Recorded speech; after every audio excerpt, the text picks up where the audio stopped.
Alright, hello everyone, and welcome to some of the most interesting episodes of Season 1. They're distinctly Season 1. I mean, it's no Angel 1, which we'll be getting to next week, but we're gonna get some real interesting content here. But, today, we're gonna be joined by a couple people, so it's not just me talking into the void, alone in my room. So that's nice. We're going to be talking to Austin. Austin. Hello. Thank you for having me. And Nara. That's your cue to say something, Nara. Sorry, I hit the mute button. Hello.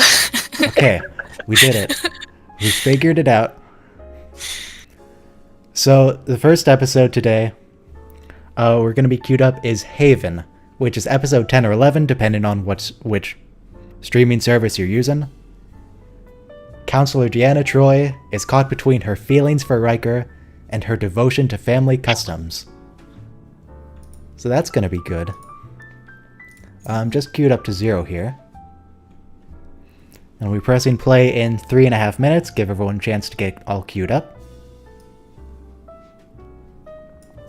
So Austin here knows, well, this is gonna be Austin's introductory episode to the Next Generation.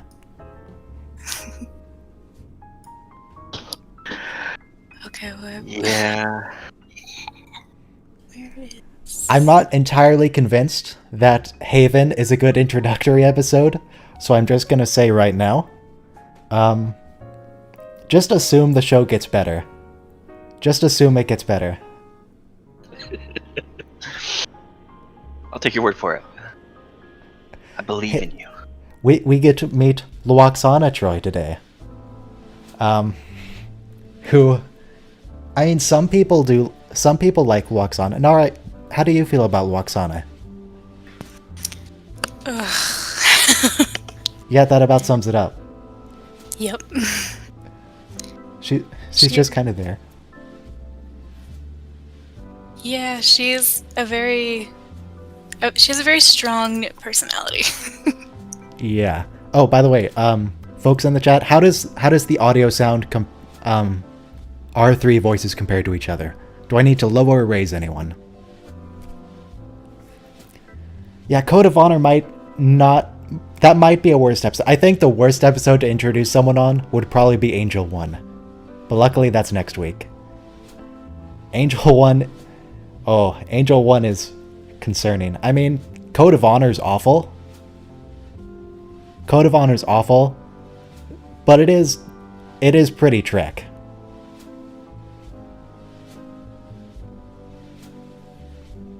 It's just, also racist because it was the 80s. Yeah, that's probably true too. Naked Now is also awful to start on. Yep, that's true, and especially bad since it's episode 2. Episode 2 of the entire series, and it's a terrible introduction. It's just the worst.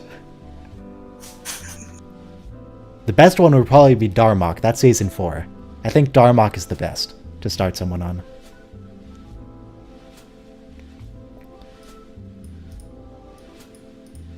So we're starting in just 1 minute here. Do a countdown as we get closer. Who Watches the Watchers is also a good episode.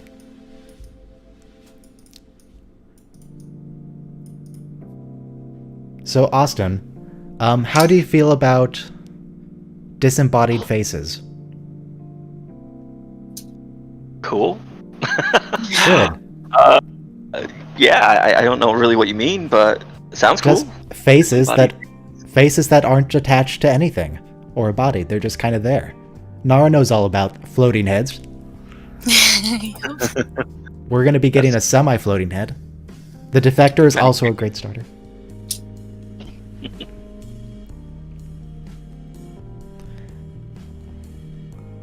The Defector is a great episode in general, but yeah, it would also make a good introduction, because you don't really need to know anything other than who the Romulans are. Shouldn't be getting any Romulans. Right? Yes, they're in a Cold War with the Federation. Alright, we're going to be pressing play in 5, 4, 3, 2, 1, play. I hope you're queued up to Haven, because that's what we're doing. 61294.5. Our destination, the Class M Beta Cassius I should planet probably known mute the jazz. simply There we as go. Haven. It is a world so renowned for its peaceful There's beauty Captain that Picard. some believe it to have mystical healing powers. Best captain in the fleet. We will rest and relax. All too briefly, I fear. And they're taking shore leave today. I'll try not to spoil anything that happens later Such a on. beautiful world. No, Legends say it has been known the to TNG mend audio so should not be going through the broken stream. hearts. Because copyright, so that I can't do that. You can hear the show audio? Why can you hear the... Oh, I know why. It's okay, I'm talking over it. Don't worry about it. Alright, now you can't hear it.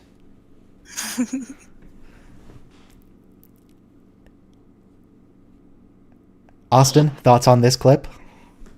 Oh, he looks super happy. Harps, not my instrument of choice, but Yeah, oh, it was a it's hologram. okay, they're just holographic. Yeah, that'll never happen again. Oh, that carpet. Tabletop holograms, not a thing anymore.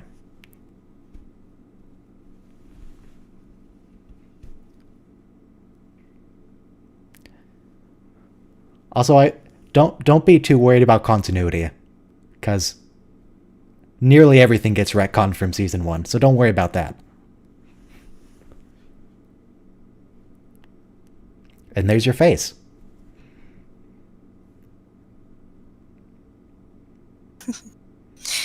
Creepy.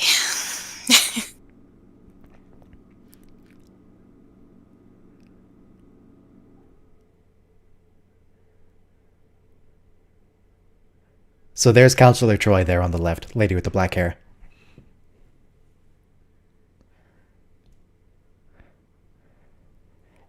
Yeah, so that's pretty Luoxana. That's just what she's like. Very flamboyant. She's not an especially subtle woman, and yes, that is Armin Shimmerman, who's a pretty major character, especially in Deep Space Nine. For now, just guest roles, but he'll be a recurring character later.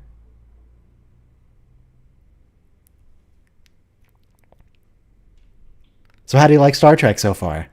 We got the hologram harp ladies and the talking box face. It's interesting. The talking box face. Yeah, we don't get much Luoxana as the series goes on. We get, what do we get, like 5 or 6 episodes? Maybe, yeah. Ah, So the what triangle- what years were these aired originally? 80, mid 80s, I think. Maybe early 80s. Sometime in the 80s. Late 80s, I don't know. So that triangle ship counter in the corner, there's a particular ship model that they keep reusing throughout the series, and it's just very recognizable and triangular, and we're just on the lookout for it. We won't be getting it here. It doesn't appear in the first 2 seasons of TNG, so we don't need to look out for it. But especially for Deep Space Nine, we need to be watching for the triangle ship. Triangle ship is very important. Late 80s, early 90s.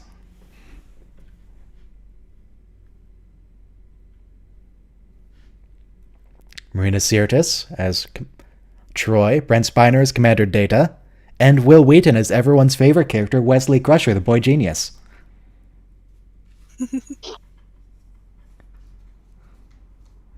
Oh, do we even get to meet Wesley today? I don't don't remember. think- We'll see him in Datalore. If Austin stays around that long. And we'll get to see Wesley be threatened.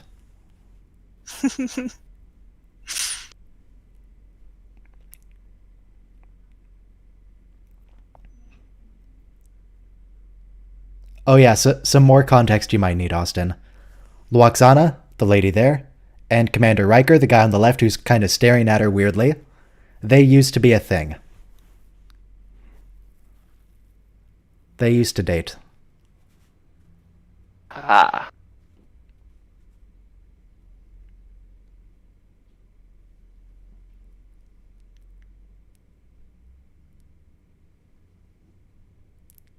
Riker doesn't look terribly happy about her leaving.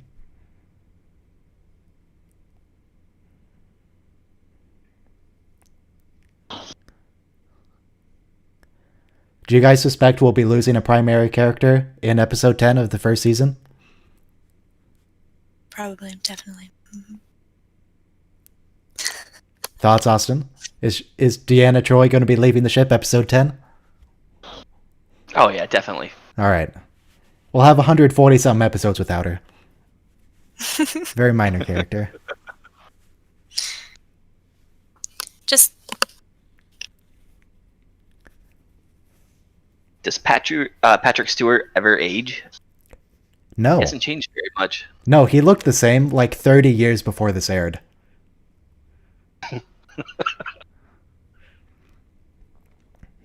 There's a photo of Patrick Stewart wearing a wig. It's like during an audition or something. It just looks wrong. Patrick Stewart, he should not have hair. He's the quintessential bald man. you should see him now, though. Still bald, in fact. Bald and much more wrinkly. Yeah. There's Commander Data. And, oh, no Luoxana. No Luoxana yet.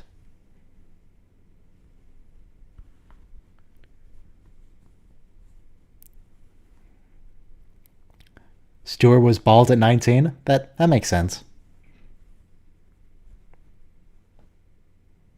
She looks familiar. Do you recognize that woman? In the dress and the hat? I don't. Nope. Don't know that we ever see her again. I recognize her from something. I don't know what.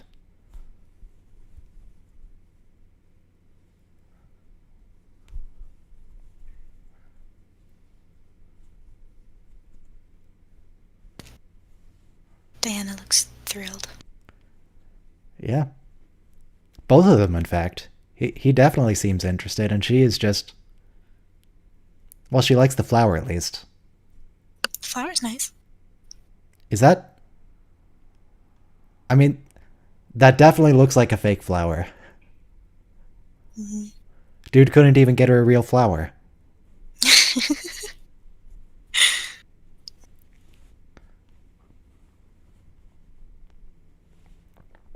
Maybe it's a fancy one from his planet or something.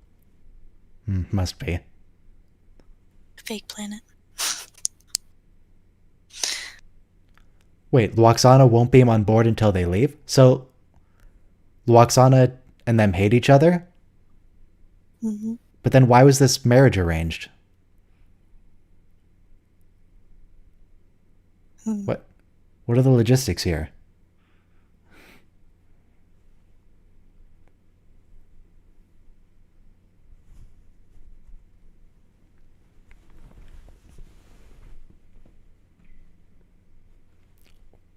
Did they... Look at the leaves on that flower. Did they spray paint that gold? They totally did. Marvelous. Austin, hold up your end. Talk about what you're seeing. Did the flower change colors? I swear it was blue in the beginning. It was. Oh, I there's was thinking Luoxana. the same thing. I'm sitting here, don't want to be stupid, but or sound stupid. No. There's Swear it going to was be basically zero continuity. So if things are changing, just go ahead and point that out.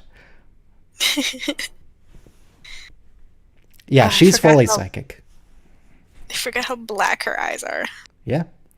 She's not a human. She's a betazoid, and betazoids have black eyes, and that's how you tell them apart. They didn't just give them a wrinkly forehead this time. They did something different. It's Lurch.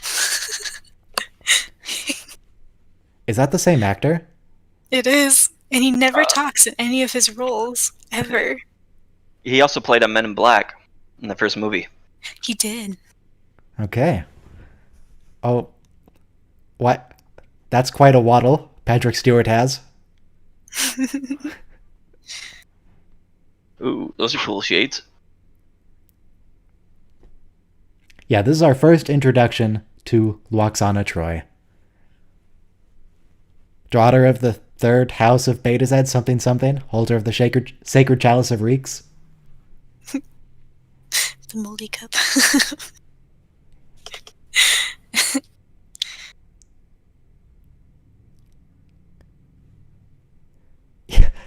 That comment from Loxana. Your accent reminds me of your father.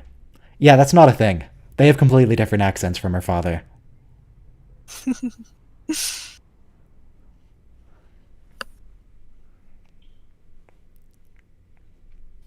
I still want to hear what his voice sounds like. You'd probably I'm find an just- interview with him somewhere. Maybe so. Oh, that's right. Heir to the holy rings of Beta Z. That's what she is. I don't know if that means anything, but It sounds fancy, and that's all that matters, right? yeah. Sacred chalice of Reeks.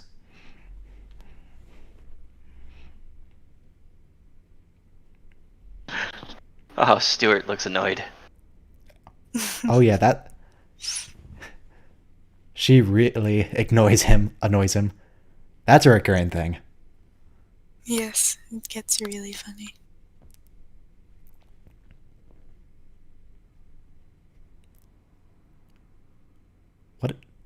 What's that in her box? There's like some fur or sticks or something. A wig? It might be a wig. She does wear a wig, actually. Not just the actress. The character wears a wig.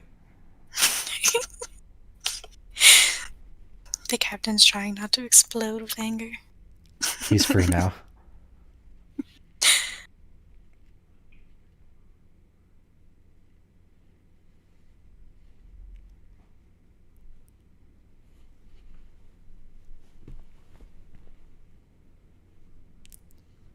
This must have been fun to act from them. They just sort of look meaningfully at each other and then narrate later.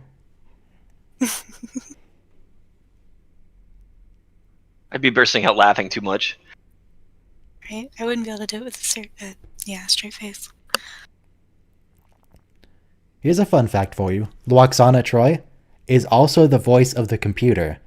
So if anyone talks to the computer later, just listen to what she sounds like. Same person. I was wondering about that. He has a microchip in his arm, like Bill Gates, you know? Who does? Patrick Stewart there. Picard. He backed up into the door and it opened. Yep. You know, microchip in the arm. Just senses him walking that way. Oh yeah, the doors are weird. If someone walks right up to the door, but the scene doesn't dictate they're not supposed to walk through it, the door won't open. The doors work on plot.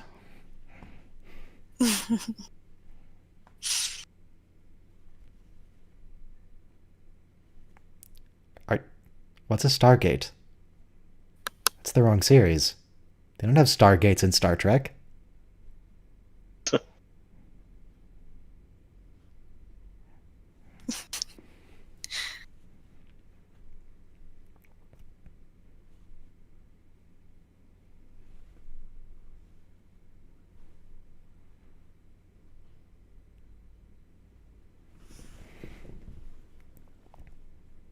Oh, she is very happy.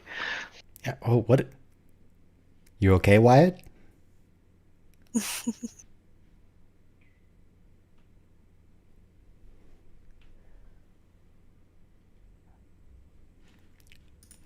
So, these are guest quarters. These aren't like Wyatt's designated quarters he lives in. Does he choose the decorations? Did he put the painting up?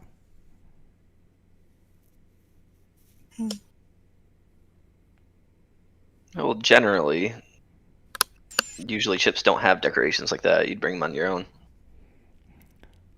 But there's also the fact that this is a luxury space hotel.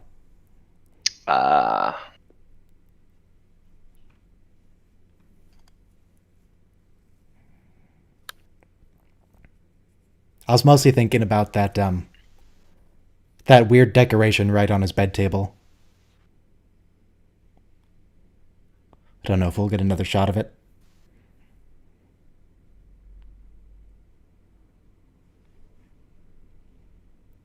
And if you can drink that liquid that's in that big jug on the wall. Or if it's decorative. My guess is decorative, because they use that thing for everything else. Okay.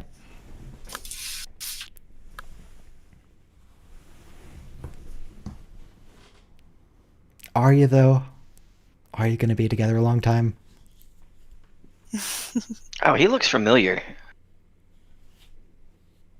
What else does he play on? I don't know, but he looks like he would be in a Disney movie.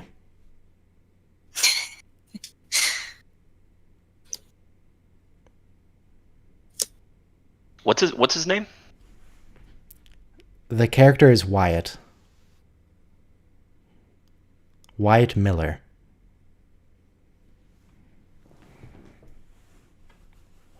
Someone saying he was in Game of Thrones, Prison Break.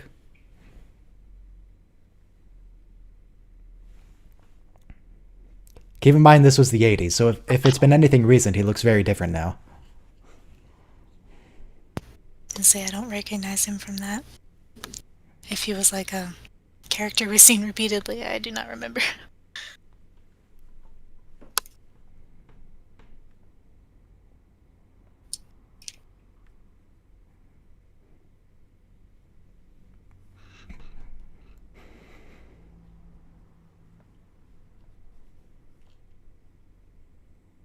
He's just more into blondes.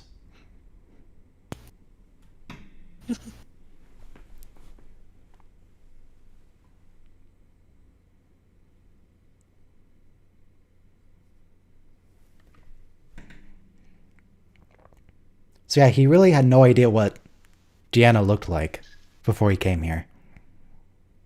Ah, that's Robert Knepner. He played in Prison Break. Okay. That's what I thought it was.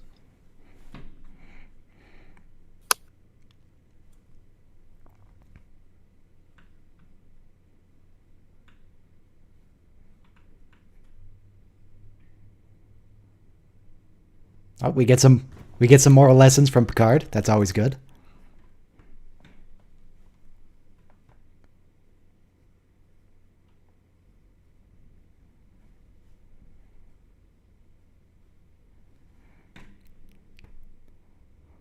Subwarp meaning slower than light. Wait, we've seen that ship already. We've 100% seen that ship in an earlier episode.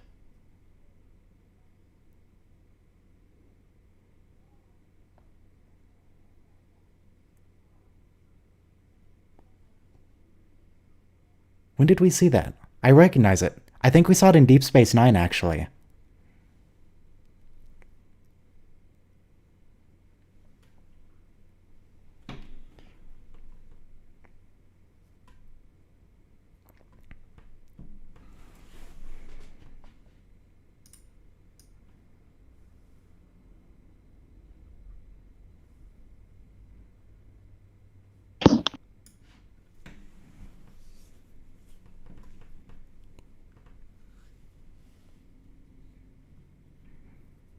But why would a vessel that can't even go faster than light be heavily armed enough to destroy a planet? Which they seem concerned about.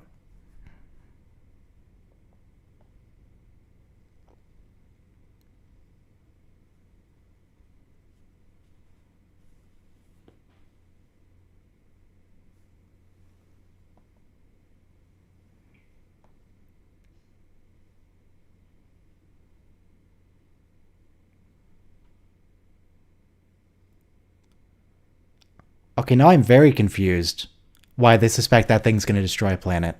Unless they just mean the plague.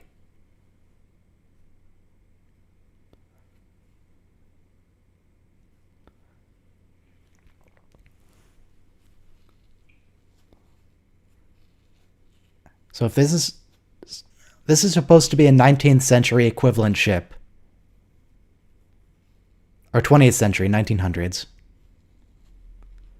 That does not look like something humans could have made in the 20th century. Yeah, for sure. But then the original series assumed we'd have colonized Mars by the 90s. It's true. Flying cars and Yeah. furboards.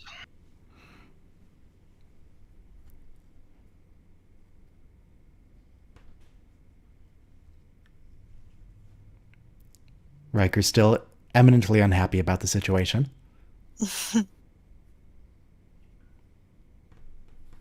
Wow, that plant in the background there looks like it needs some water.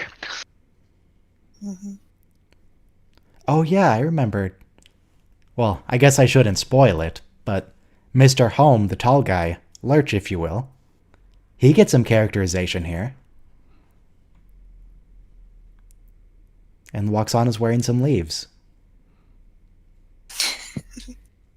She's always wearing something eccentric.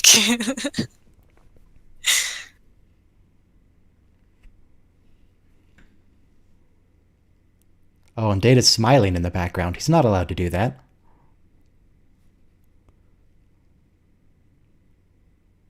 Why is Data smiling? He's supposed to be an emotionless android.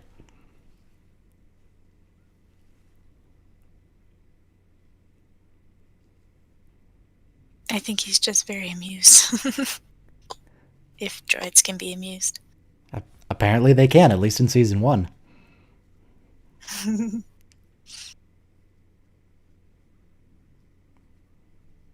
And sometimes they have a history of like faking emotion in parties to study like human interaction. Yeah. That's a good episode where he does that.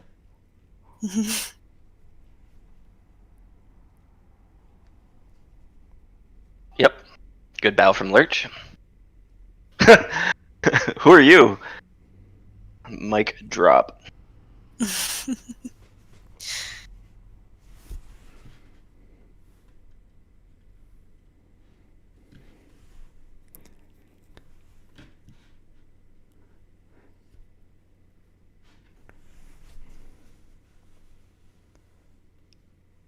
Beverly's hair is also a lot different. Beverly's the redhead right next to Picard. She looks very Medical different officer. in this episode. Yeah. Chief Medical Officer Beverly Crusher. She looks really... Oh, and she looks different too. Tasha. Yeah, she does. If they're just drinking Kool-Aid.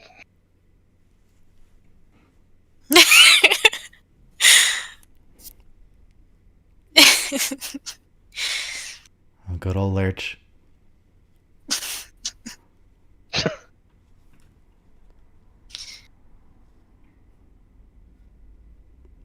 Yeah, why are they at the dinner? Shouldn't they be doing something about the Torellians? I mean, I know it's not going too fast, but if they're concerned it's going to wipe out the entire population, it seems like they should be more concerned about this.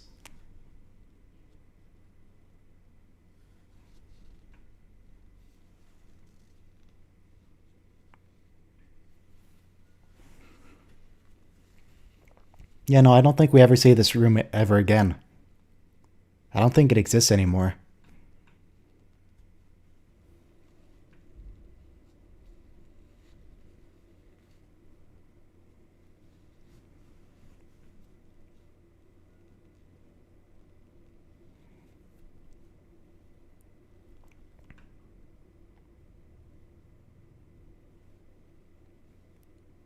Yeah, they're...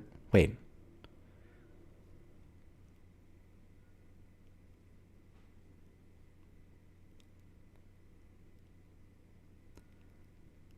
It looks like they're eating with, like, children's utensils. Just, like, basic plastic. Give it to a toddler.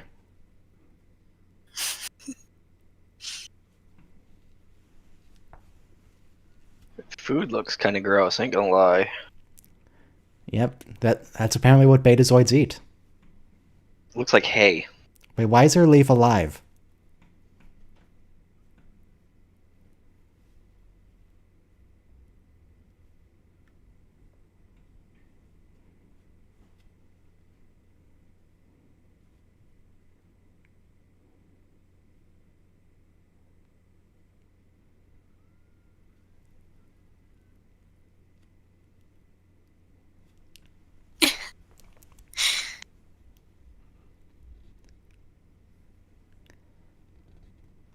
Yeah, right.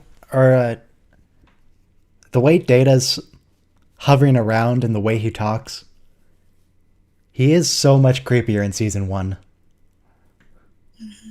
He seems like he's gonna murder someone to see what their insides look like. Wouldn't put it past him. I don't know how much of that is Brent Spiner, how much of it is season 1 Data, but yeah. That's always good. And what is with Tasha's hair today?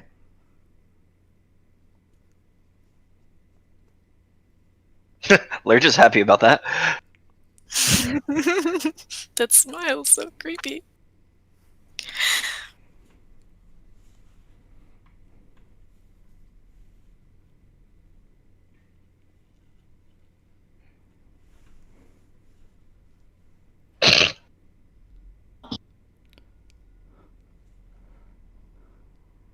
And Waxan is completely unfazed. Good.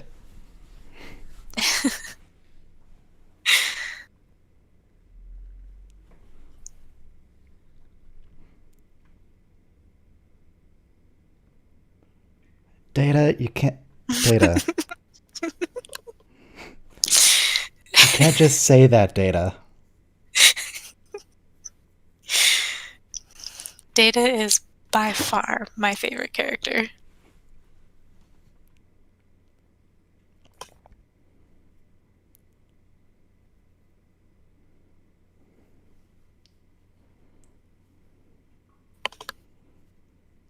Troy looks like she's going to the disco. Is that just me? I was thinking she'd look like Disney's version of Jasmine. Yeah. I can see that. At a disco. Yeah, for sure. We've definitely seen this landscape already twice before. We've seen this landscape in multiple different episodes, and it's only episode 10.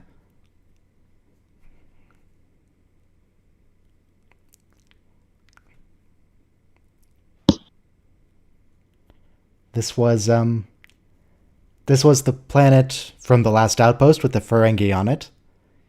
And this was the planet from Hiding Q with the ape people with the muskets. Oh, yeah.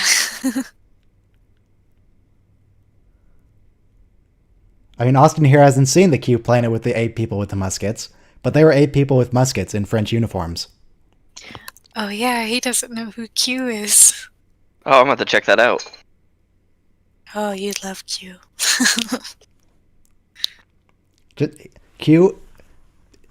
It's Loki. It's the same person. It's Loki. On steroids. God of chaos and tricksters.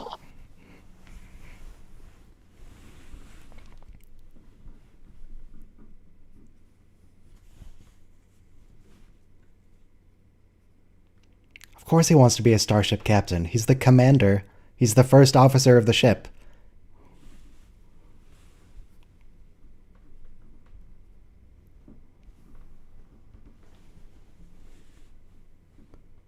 Did someone call him Bill? Did Wyatt call him Bill? I don't know.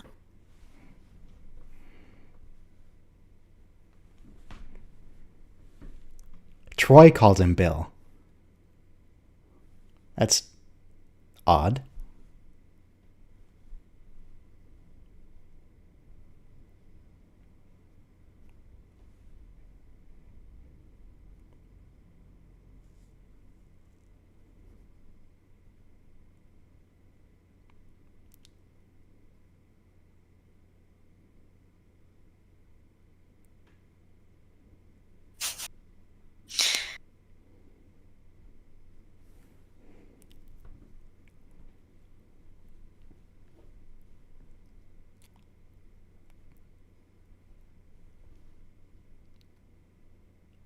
That he what? Are they sharing quarters? But he wasn't there before.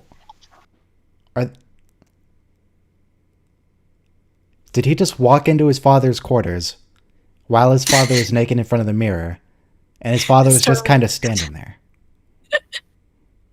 It's totally what happened.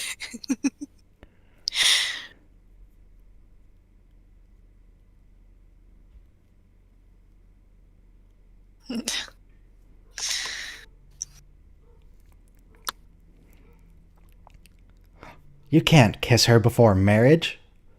What are you doing? This is the 80s.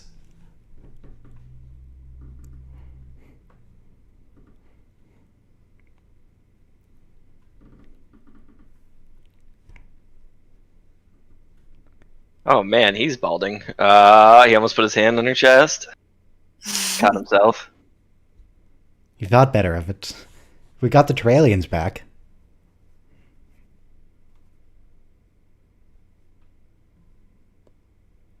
For the 80s, the graphics aren't that bad either. I'm actually surprised. Yeah, it gets even better starting in season 3.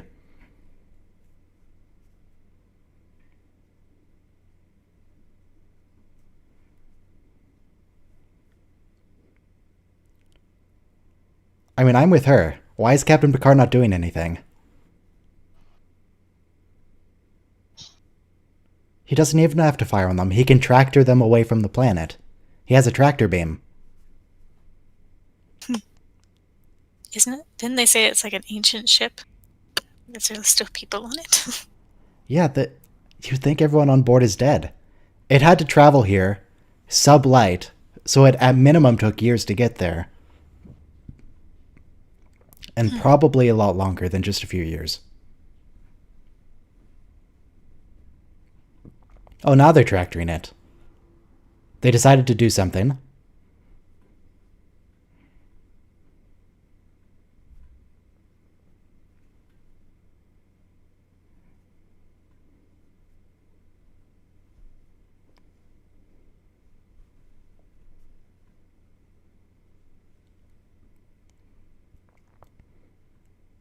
Did they scan the ship for life forms? Oh, nope, it's a lady it's a lady with a midriff. The hair, though, very 80s. Yeah. Those displays in the background look very useful. Really giving a lot of information there.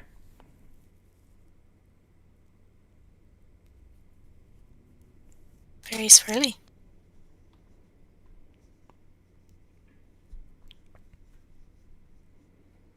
Maybe it's those displays are about the orb, because the orb is swirly, isn't it? They just want to make sure the swirl is correct.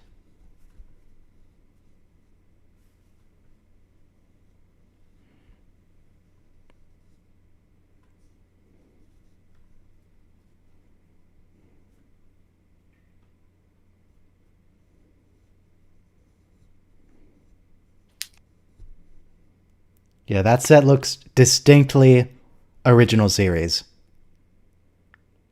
However, that thing with the spheres in the background, to the left of the guy talking, that's actually a chair. What? That's a chair that Worf has.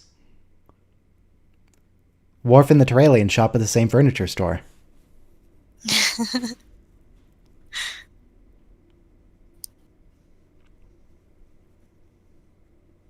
Yeah, it's Space IKEA.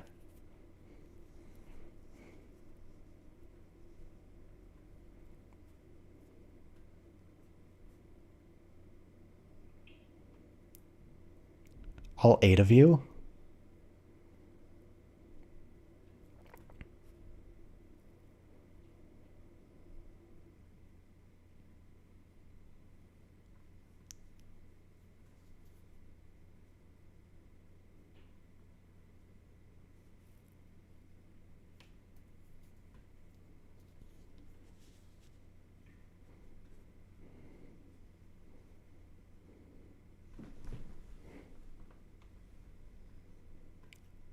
That still seems really dangerous.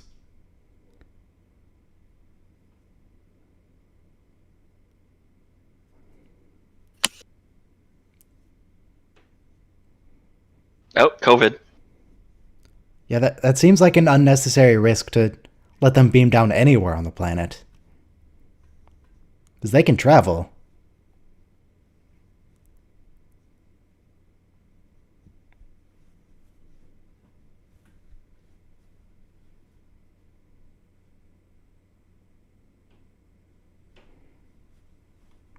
She's never serious.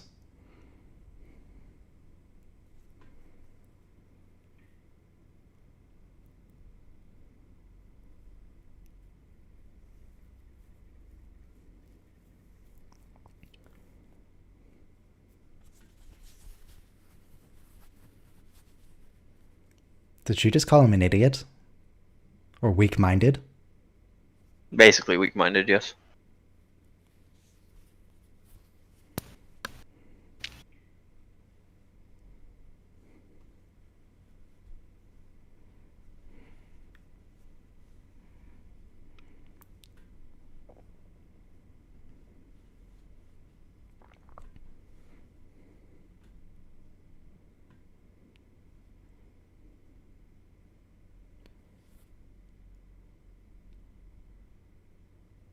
I don't think those beads in the background are standard Starfleet.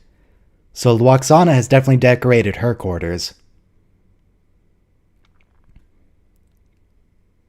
The ship's decorator did not put those up. No, Lurch did. He's tall enough to reach. Oh, okay.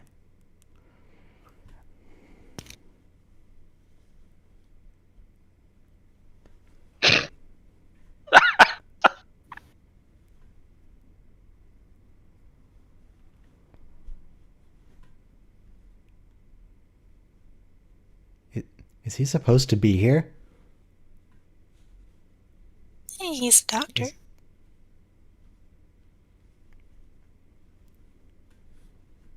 Did they establish this earlier and I just missed it, that he was going to take some medical supplies?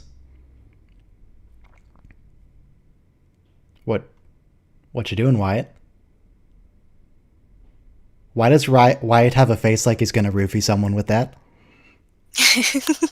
Seeing as how all the new movies and TV shows he's in, he's always a bad guy. I don't trust him.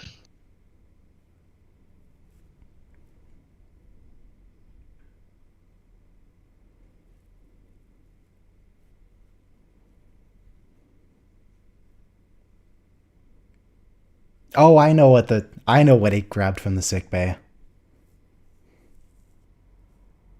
Or I have a suspicion. I suspect that was supposed to be the cure, or at least ease the symptoms of the Terralian plague. I don't think he's gonna roofie someone. Dang it. We did in an earlier episode get the Doctor roofing Picard. We did? Yeah, he had a headache, and he seemed kind of stressed, so she just grabbed a hypo spray and knocked him out. Oh, I forgot about that. Yeah, didn't ask him or anything, just straight up injected him. Like that? He did roofie someone. Oh, he did. Oh, what do you know? There it is. Hopefully he knows how to work the transporter.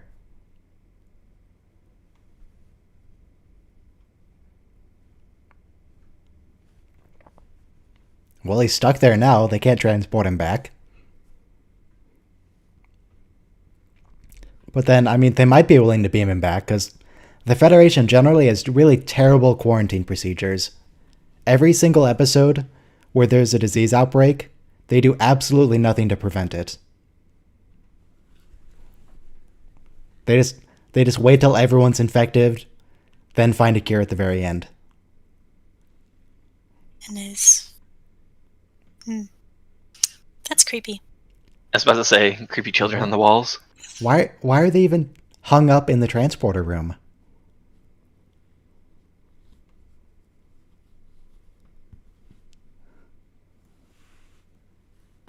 It gives it some personality, okay, Ryan? Oh geez, everyone's there staring at them. Oh, it's him. They were all dreaming of Wyatt?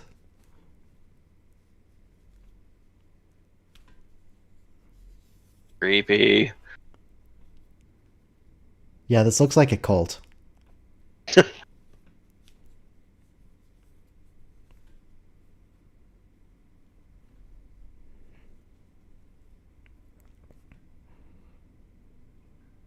Also, she looks a good 20 years older than him. Yeah, for sure. It's all the makeup, probably.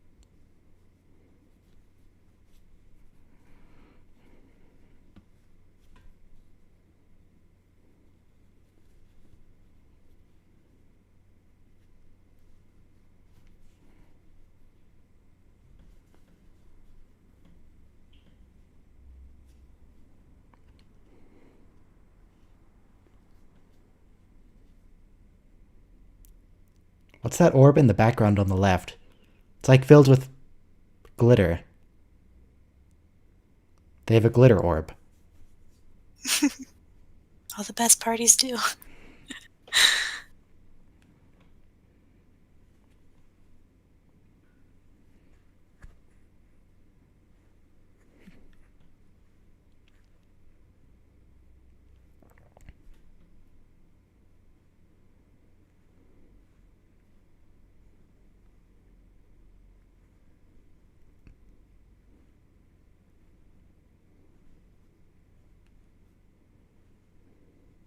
I'm sure Commander Riker is very happy for Wyatt and Ariana. He's probably thrilled about the situation. Where is Very Commander thrilled. Riker even? He's still sulking.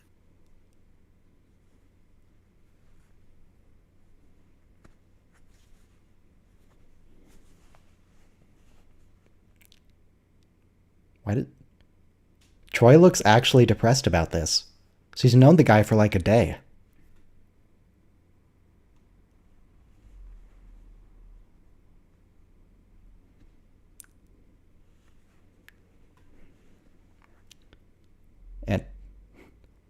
And Armin Shimmerman, I guess, is just gonna hang out in the corner of Troy's quarters. She gets to keep it. Like how he has like a Superman pose.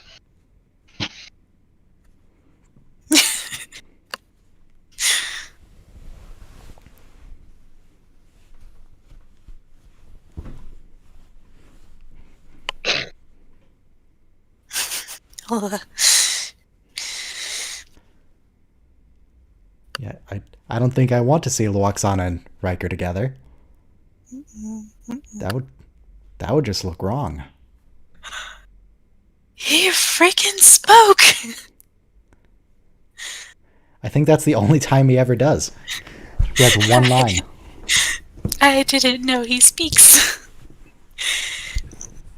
He just had to have a few drinks in him, you know?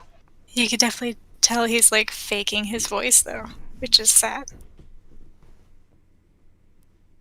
Like how he has to hunch over. He's really tall. He's got to get down to everyone else's level.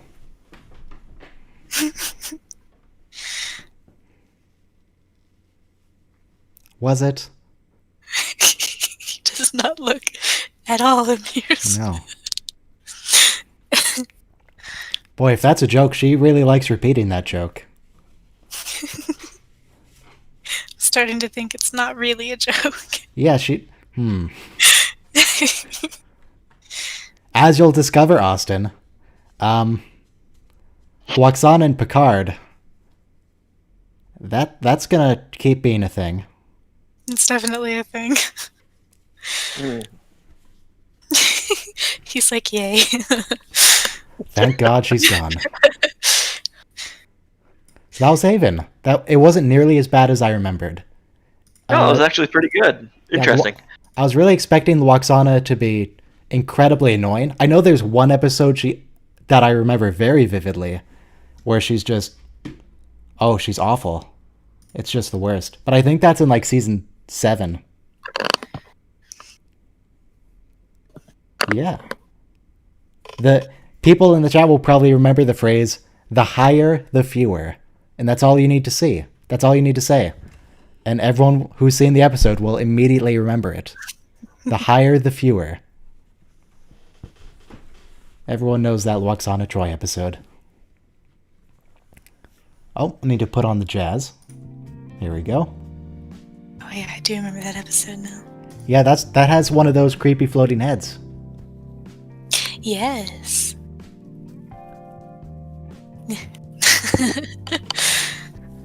I mean, I don't know I if still what. need- Go ahead. Oh, I said I still need to look at those.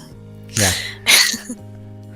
I don't watch Loxana episodes that often. I just, whenever I think of her, I think of that episode. So I just think she's a terrible character I never want to see, because that one episode is just so... It's hard to watch. For So sure. this one was okay. Yeah, You know, for my first episode, I'm glad it was this episode. For the 80s, you have to think, talking about all the sex and nudity, you know, back then it was kind of like eye covering. yeah, people will talk about the new Star Treks and say like, oh, all the sex and cursing in the new Star Treks, that goes against Gene Roddenberry's vision of a utopian future. It's like, no, this happens constantly when Gene Roddenberry was in control of the show. It was after Gene Roddenberry died that the show chilled out. The first season of TNG, just,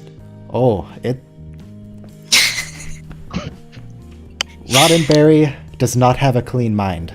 So I don't know what people are talking about, the Gene Roddenberry sexless vision of the future.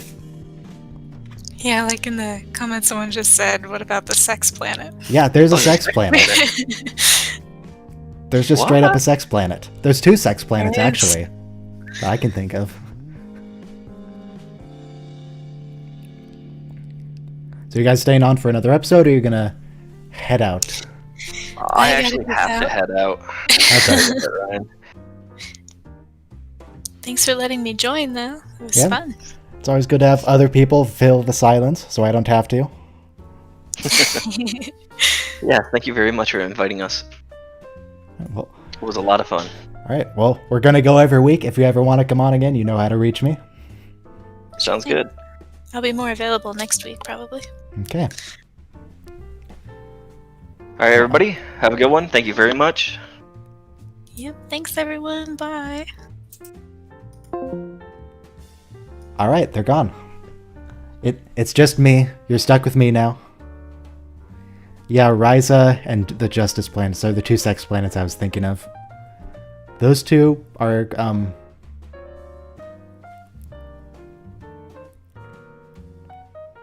Look, Gene Roddenberry is a dirty old man. Look, let's be real about this.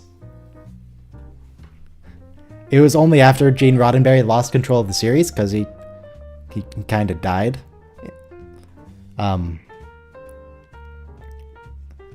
That everyone stopped cursing and stopped going to sex planets. At least until Enterprise. They resumed cursing in Enterprise.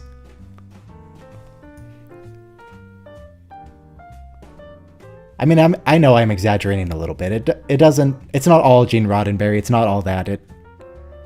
It'll continue a bit, but Gene Roddenberry definitely started that trend.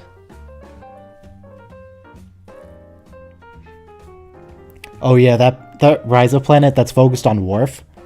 That one was weird. That one was it seemed very out of character for Worf. What was it? Let he who is without sin? I didn't get that one.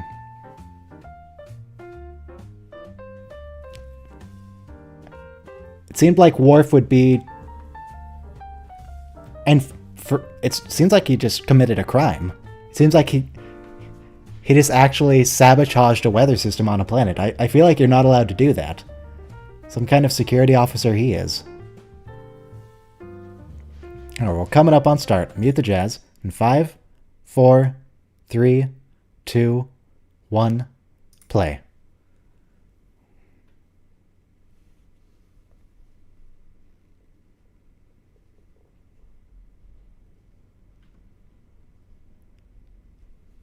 The Harada.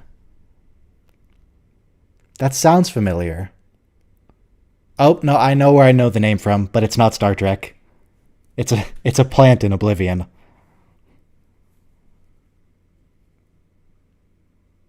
Oh, this is the one where we get...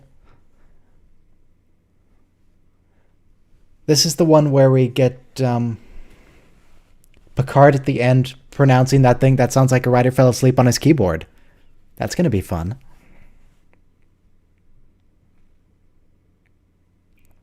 It's going to be very fun.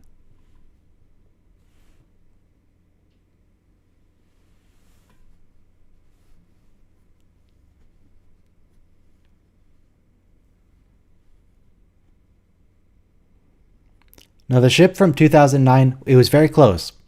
But I do remember it was the Narada with an N.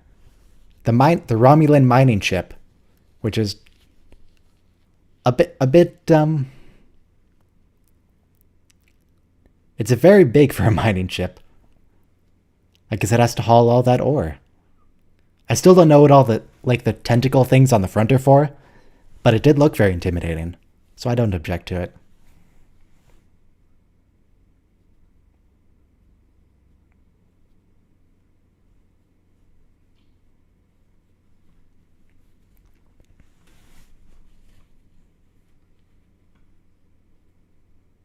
Yep, there's Waxana Troy as the ship's computer.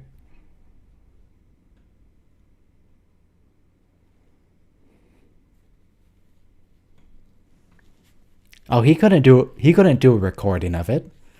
That would go against the spirit of things.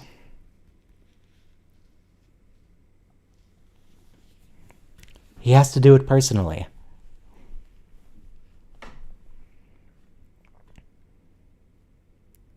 Oh, Dixon Hill needs some new paint in his office. He really needs some new paint.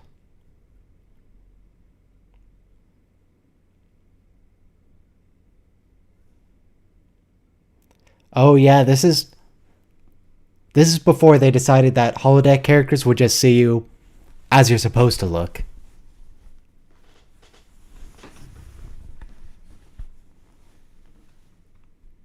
Yeah, usually they don't notice if you're wearing your uniform. They'll just see you in area-appropriate stuff.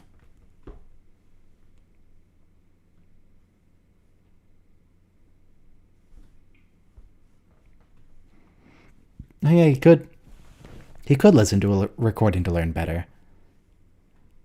Maybe he just finds it more useful for Deanna to coach him through it.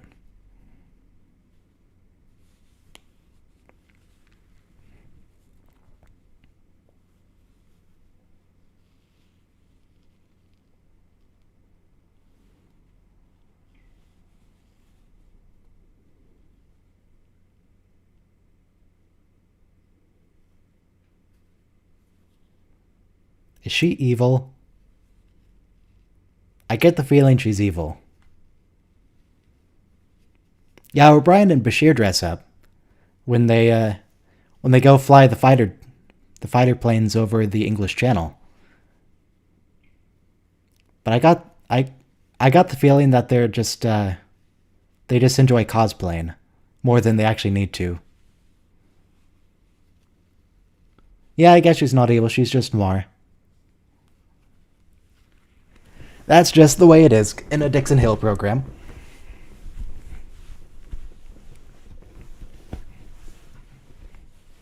Yeah, this episode, people keep saying this episode's really good.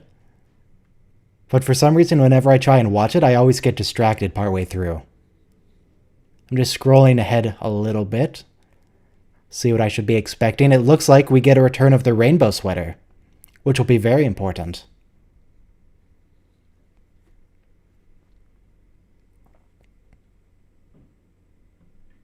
I remember parts of it. A bit of data, bit of recitation.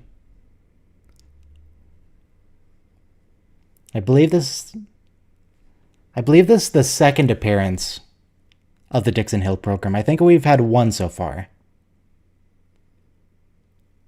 The one where, no, I must be thinking of something else, because I'm thinking... Hang on. Did I just rewatch this myself, or did we watch it on stream earlier? A Waxana Troy episode where she got attracted to a hologram. Because on the last episode, we were saying that was Waxana Troy's introduction But that can't be right.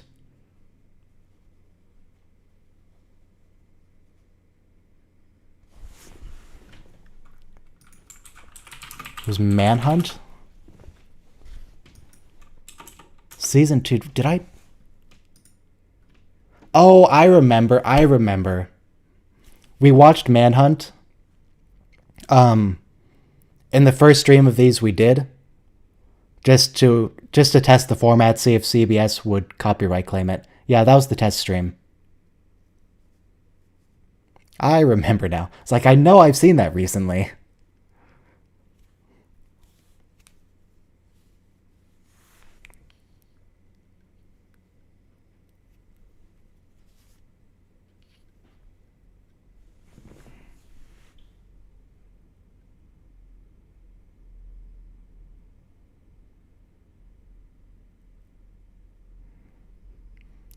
Picard's looking very coquettish.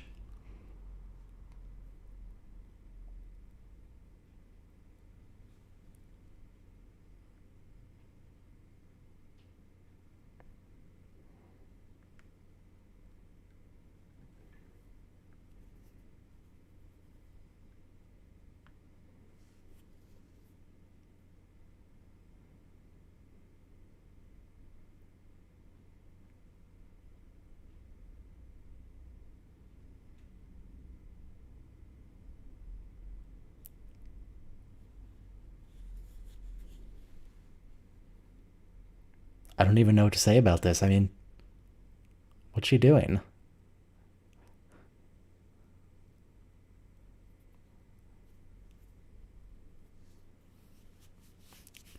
Oh yeah, Season 1 Captain Picard, he really loves the holodeck.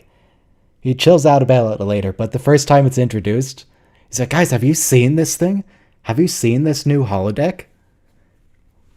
You guys need to come see my program. It's really cool. Have you guys, have you seen the holodeck? Have you seen it?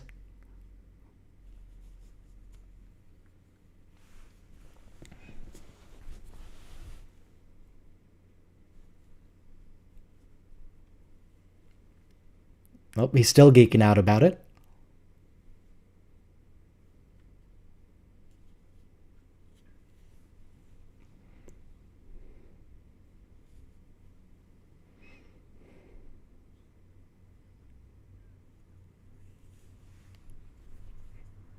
Oh god.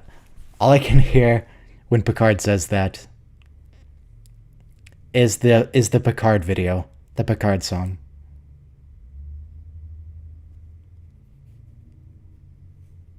Captain Jean-Luc Picard of the USS Enterprise. Yeah, it's a good song.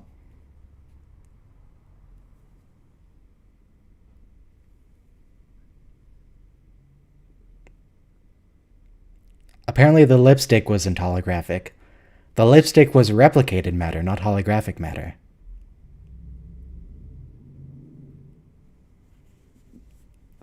I feel like, this contradicts what... Here we go.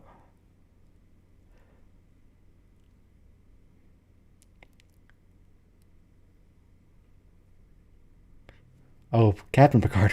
Yeah, I feel like the lipstick thing really contradicts the finale of the episode.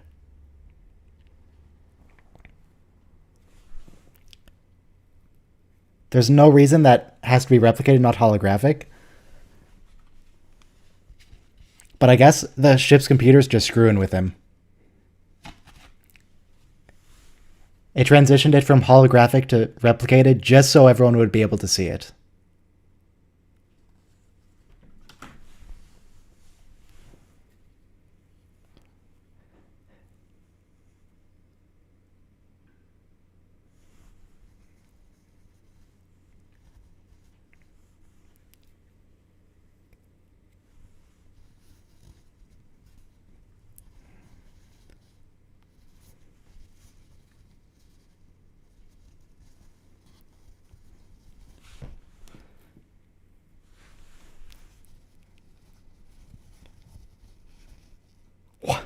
For real though, why are all the senior staff there?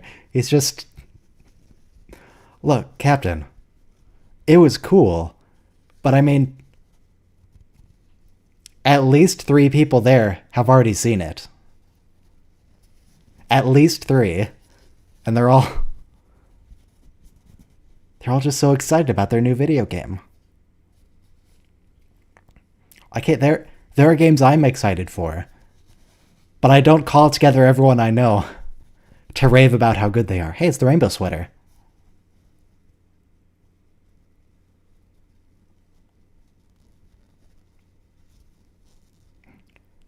Do you guys want to hear about the StarCraft 2 games I played today?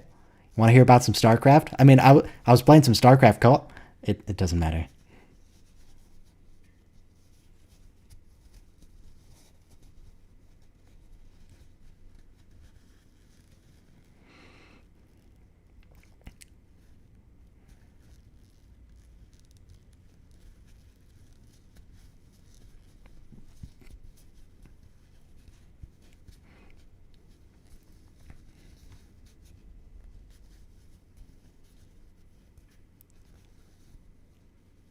And you know that name, Data. Oh, he's already in Sherlock mode. As soon as he mentioned it, Data switched over to Sherlock Holmes vocabulary.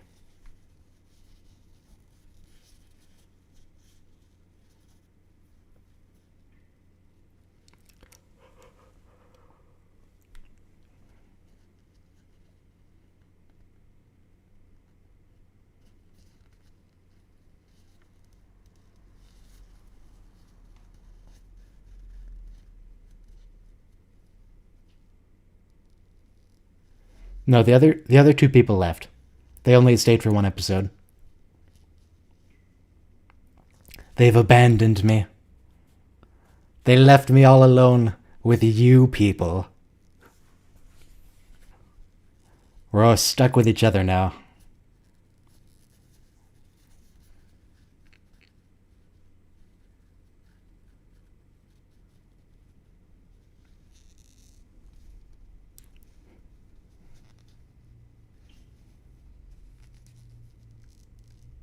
Is Waylon gonna die today? Is Waylon gonna get shot? He is way too eager for a holodeck malfunction episode.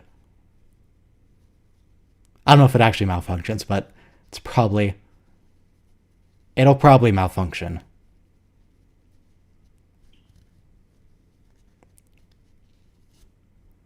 I don't remember what happens in this episode, so this is all speculation. But I'm gonna guess he's going to get at least injured. I'm guessing he's gonna get shot. He seems way too excited. I mean, Captain Picard's pretty excited, but he's Captain Picard. He's not allowed to have serious injuries. Also, I saw in the hallway there, in the corridor, there was someone walking with a cape. Someone had a cape.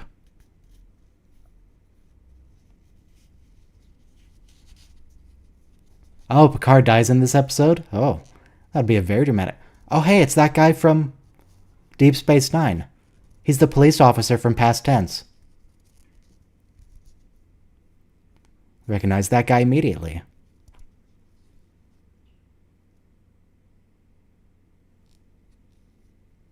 Yeah, it's true. That guy's undershirt should be red.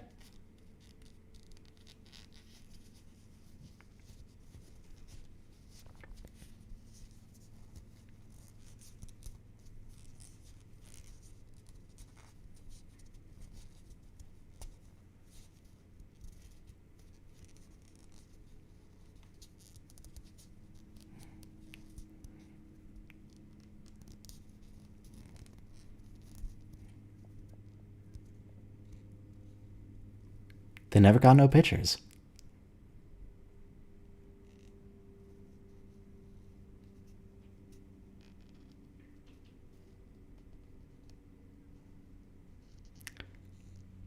So they can clearly see the actual clothing the characters are wearing. Can they see? Well, I guess that settles that. I was going to ask if they could see that Data is very clearly not human, and apparently they can. They're just going to roll with it. Nah, nobody knows what baseball is. Baseball's dead in the 24th century. Cisco likes baseball, and there's like one team on Cestus 3 that plays baseball, but by and large, the sport is dead.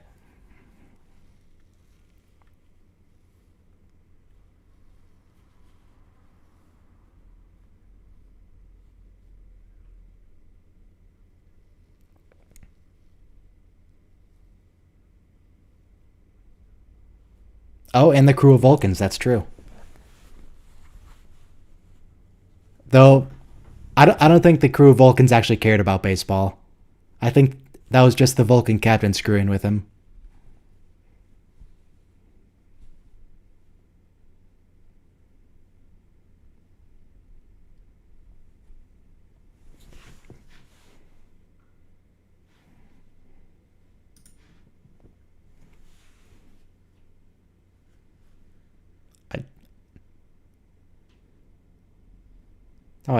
I thought Picard hadn't recognized there that he was being threatened.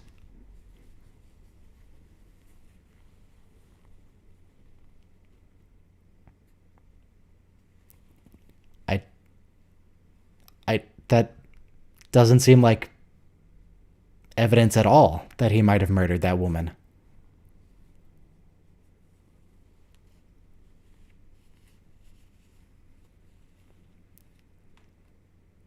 Picard to the bridge? Oh, there's the holodeck malfunction. We got the malfunction. Now we just have to see someone get shot.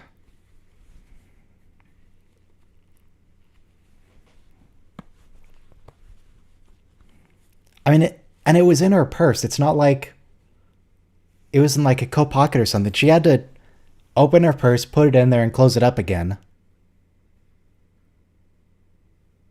Wait, who is that? Hang on, that voice.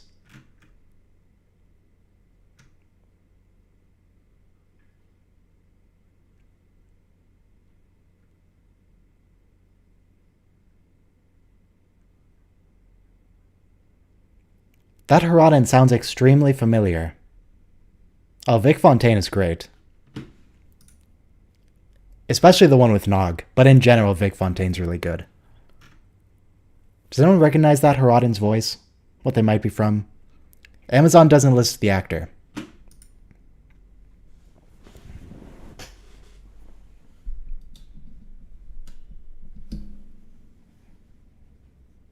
Oh no, you don't want to enter. Beverly, you don't want to go in there. But I guess she'll be helpful for when the dude inevitably gets shot. That's why they invited the doctor.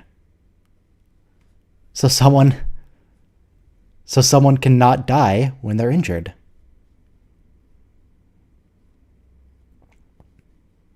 Police Department Precinct 12, they're in.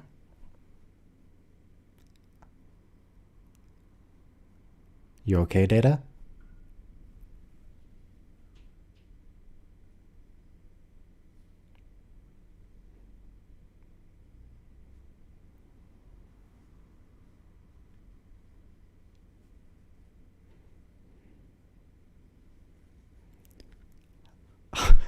Even Beverly's really excited for this. Everyone just loves the holodeck. Absolutely everyone.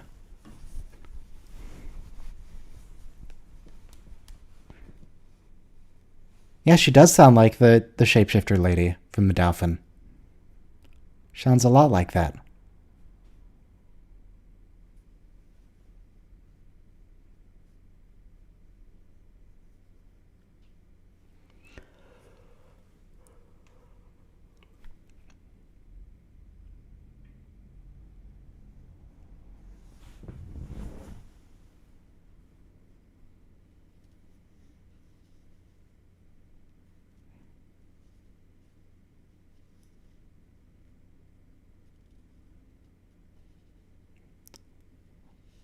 Picard, what are you...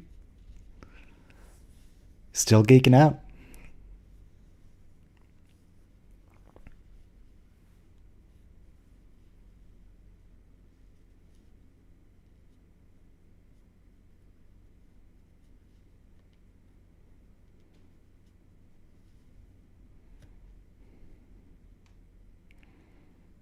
You know, he's gonna get promoted twice, isn't he? He's lieutenant junior grade right now. Then I guess he has to go up to lieutenant, because later on, he's a lieutenant commander. Does he even go up to full commander? I think he's lieutenant commander later on.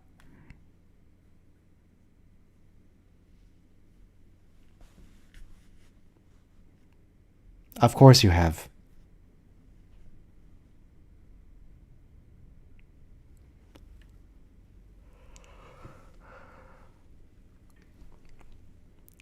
I mean, I'm not sure missing is the right word. It's like a 30-foot by 30-foot room that you know where they are. It's just the door is shut.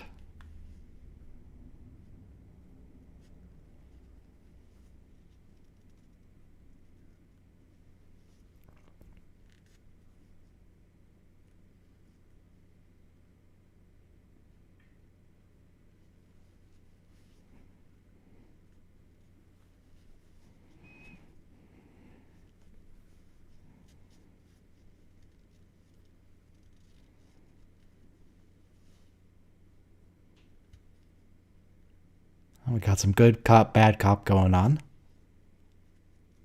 It's always good.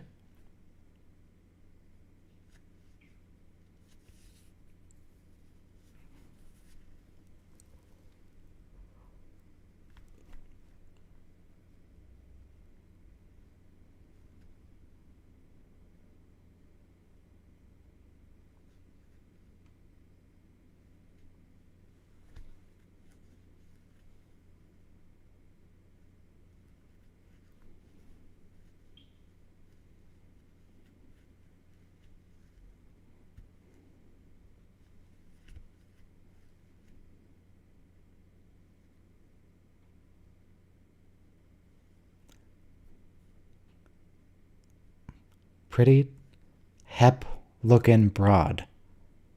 Hep-looking.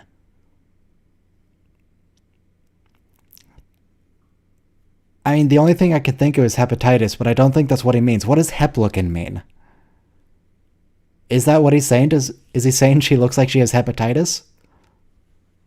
That doesn't sound good. What is hep-looking? Does anyone know?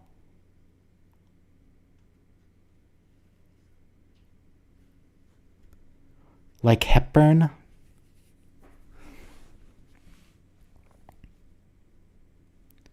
Hep is hip? Old-fashioned for hip? Oh, okay.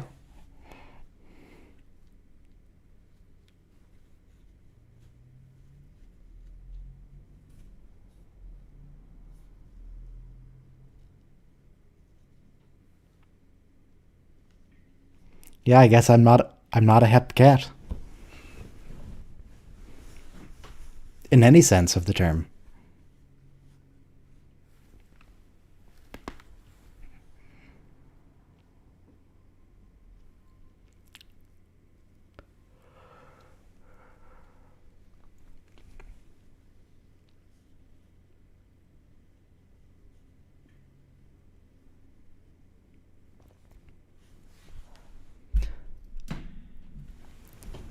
Interesting that Picard is treating this like like he actually needs to be a detective and figure things out. But he's read the story. He knows exactly who killed the woman.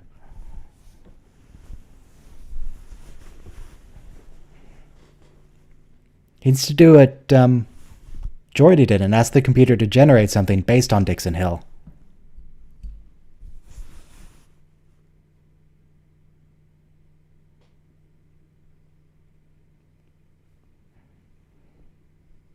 So that worked out really well in the episode where they did that. So I think Picard should give it a shot.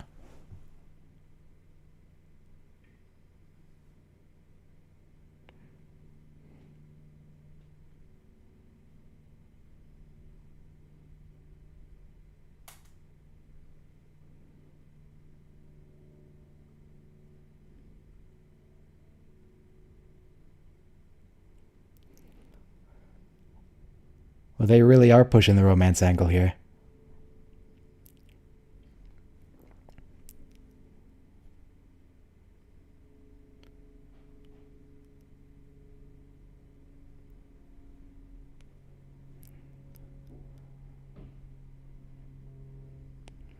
This has got to be uncomfortable for the other officers to watch.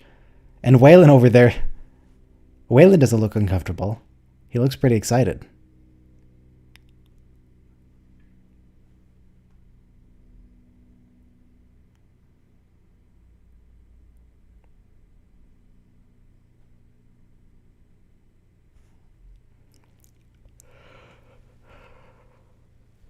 Oh, there's no way Waylon's not getting shot here. There is no way Waylon is not getting shot. Someone said in the chat earlier that he wasn't going to die. That may be true. But I don't believe for a second he's going to be unscathed.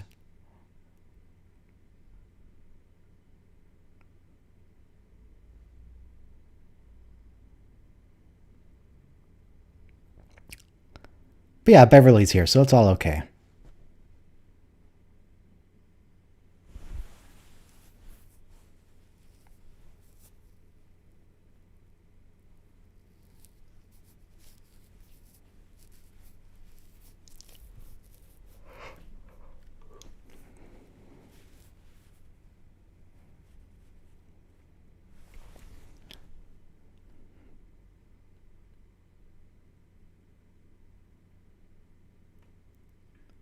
Did Picard not bring his communicator in? Does Picard not have his communicator? Because they don't seem to be able to talk to anyone in the holodeck.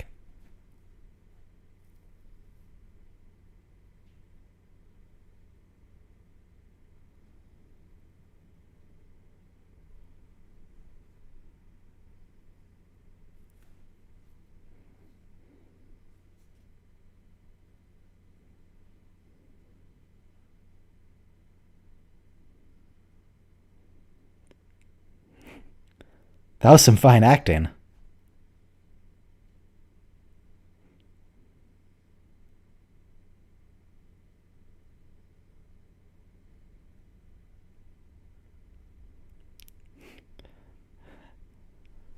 Yeah, previously unnamed officer hanging around with the main crew who never shows up again.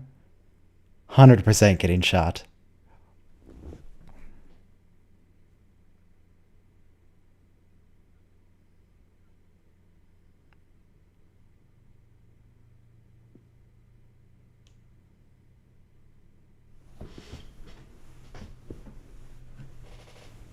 And he might die.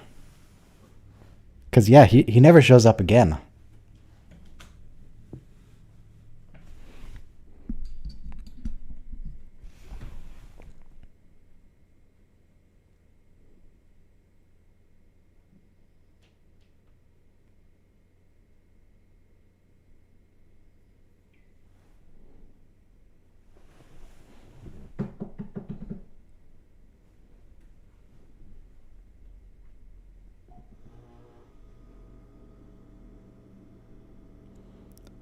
I mean, maybe they should force the door open.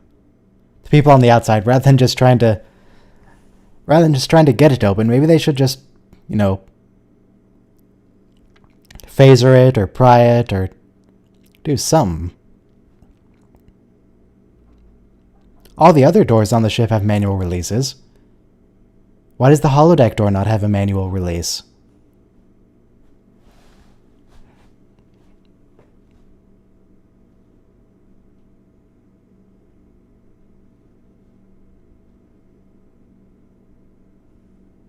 Yeah, maybe he's reassigned. Who knows? The people on the outside know where the door is.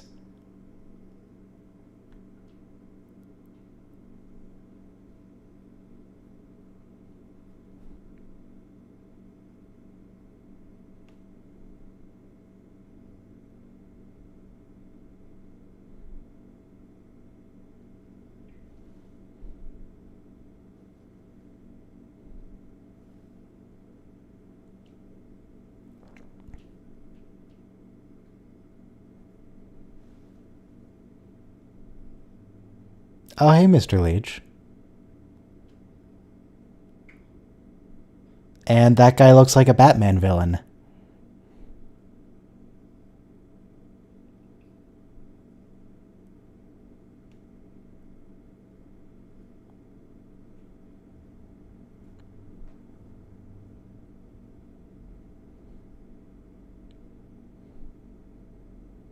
Or James Bond villain, that's true.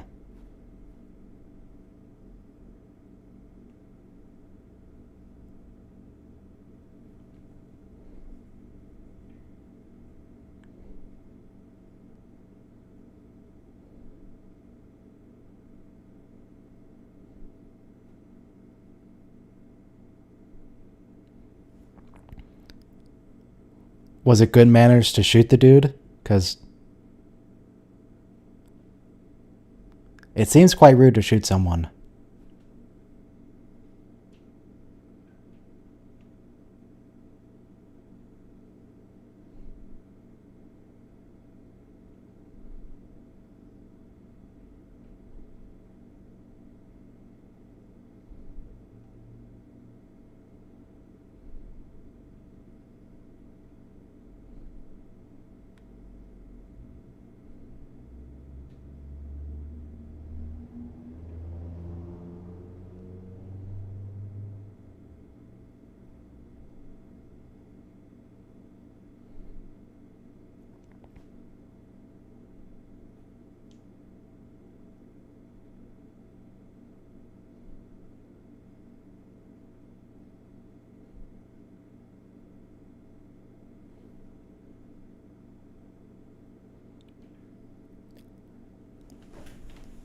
I'm not sure if Data's bulletproof yet.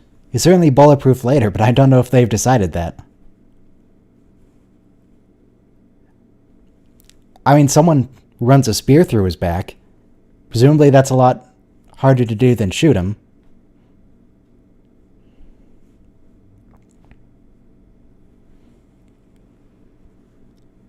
Maybe he's just not willing to test it.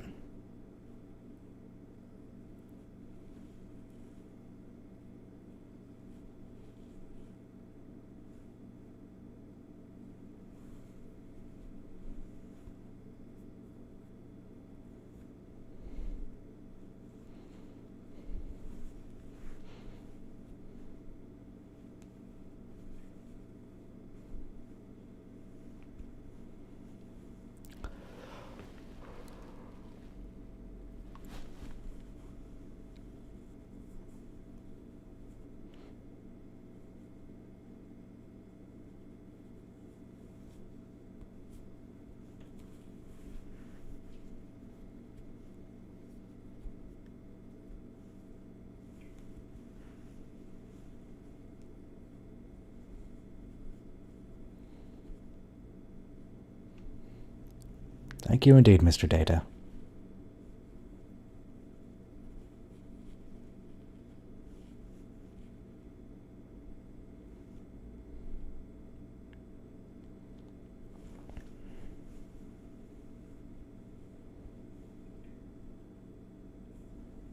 Data.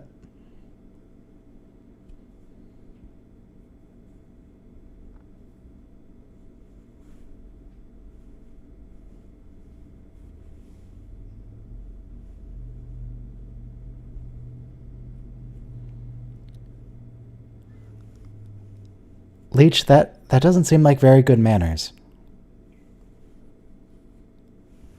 Leech, you can't just shoot everyone.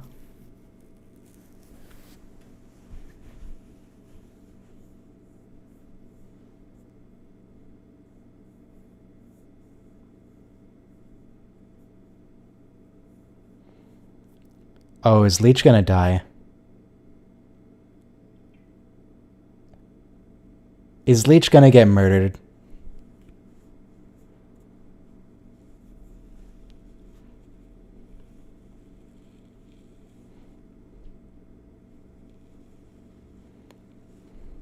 Yeah, it's that episode where Data forgets his memory. Forgets his memory? Loses his memory, forgets everything, goes to that, pre-industrial village. Makes friends with a kid. And then they stab him in the back.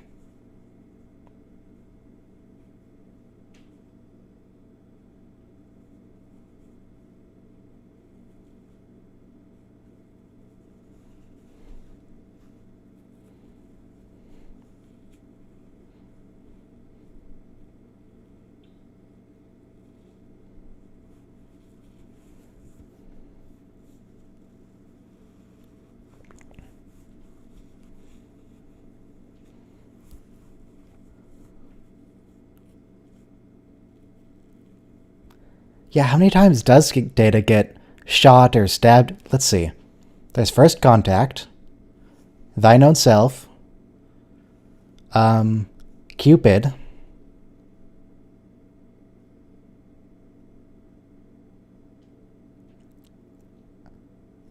I mean, he gets phasered or shut off with various things, but I'm thinking of like more primitive weapons, spears and projectile-based weapons.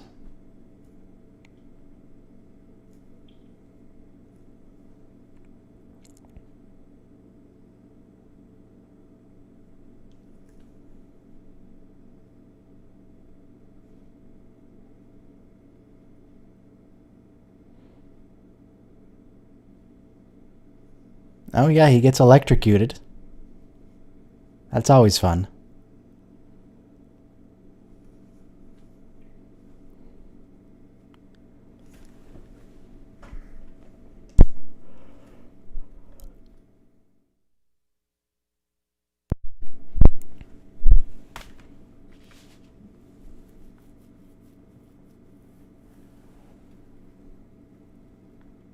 Is Wesley really the one who should be doing this?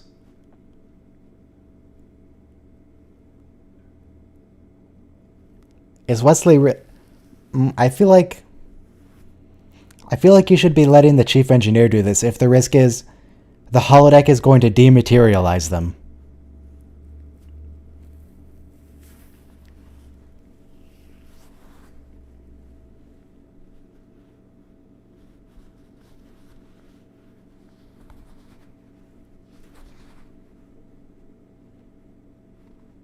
Thank you, Mr. Data.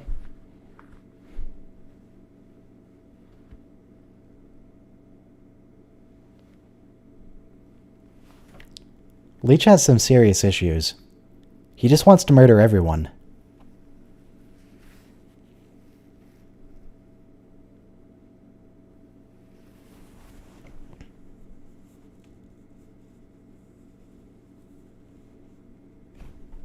Oh, they solved it.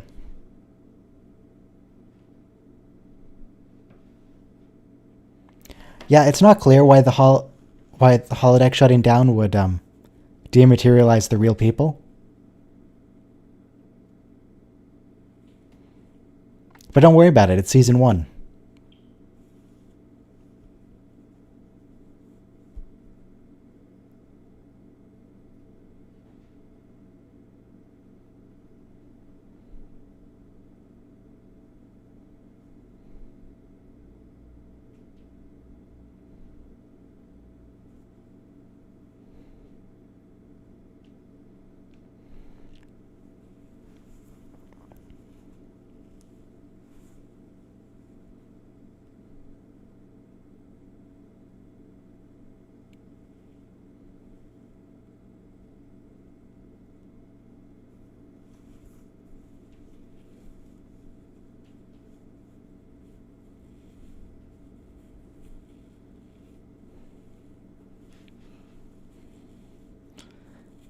If the question is ever asked, how does the holodeck work? The answer is always going to be, it works okay. Thank you for asking.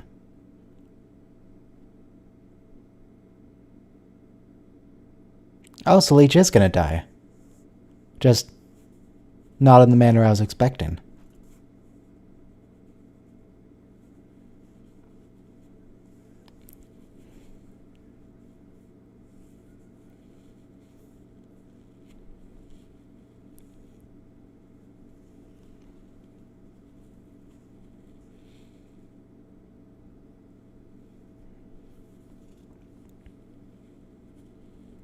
What, was it really necessary to mic drop the pistol Data?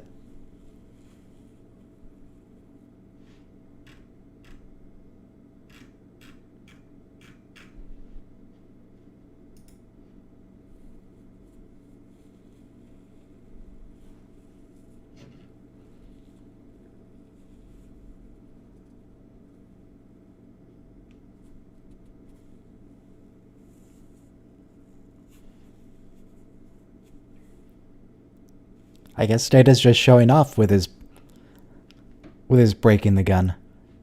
He just really wanted to drive the point home that he is the superior being. That man was no threat to him. So I would guess in this episode he's immune to bullets. He didn't get shot to it, so he didn't get to test. But I would guess if he were to get shot, he would be immune.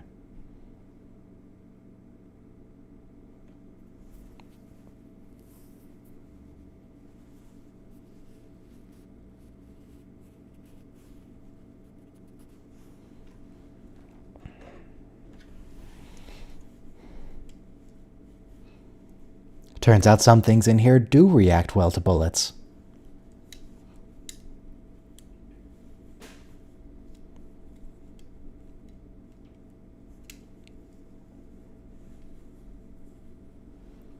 We got a title drop.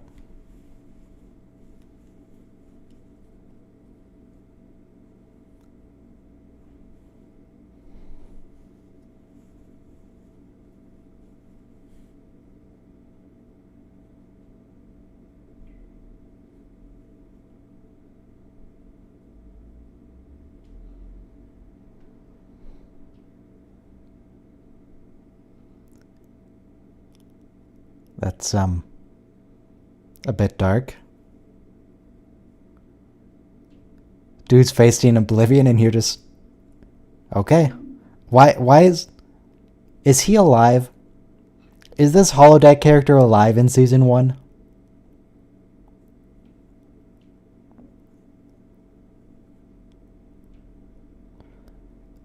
If he's not, why is the computer just guilting Captain Picard? The computer's guilting him real hard.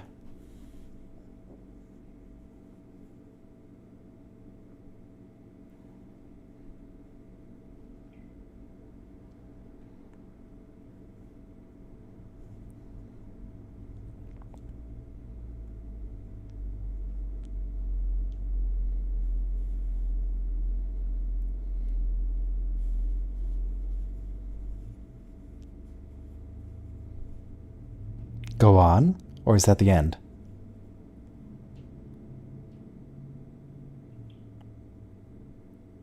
He did it. See, he didn't need to practice at all. He didn't need to practice at all. All he needed to do was to play some VR games and he's fine.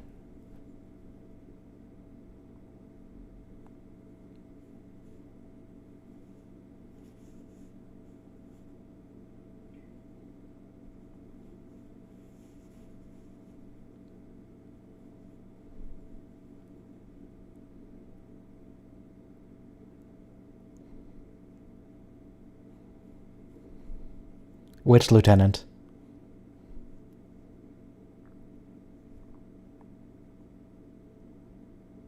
Captain, what are you doing? What do you mean, step on it, Captain? Someone got shot. You're in the middle of diplomatic negotiations. What do you mean, step on it?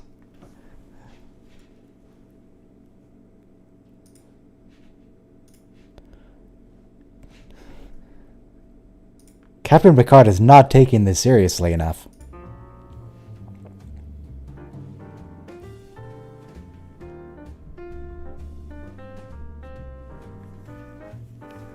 Yeah, apparently only Picard is allowed to mess around.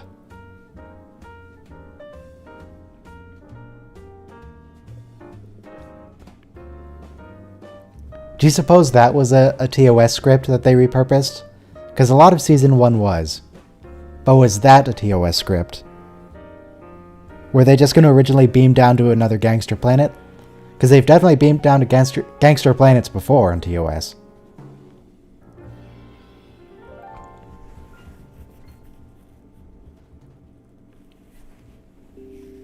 Yeah, we'll never find out what happened to Wayland. Wayland doesn't exist anymore. He was like the holodeck character. Will Wayland keep existing when Captain Picard exits the scene?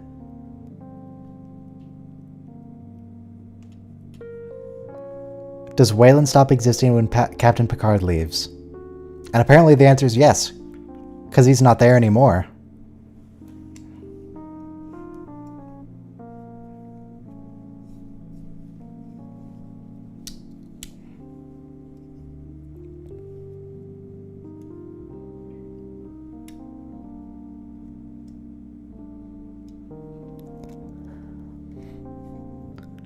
I mean, yeah, Waylon might have been a real officer, but he stopped existing all the same. Oh, I need to update the episode title before I forget. Next up is Datalore, by the way, where we get to see Wesley be threatened. We get to see Wesley be threatened today.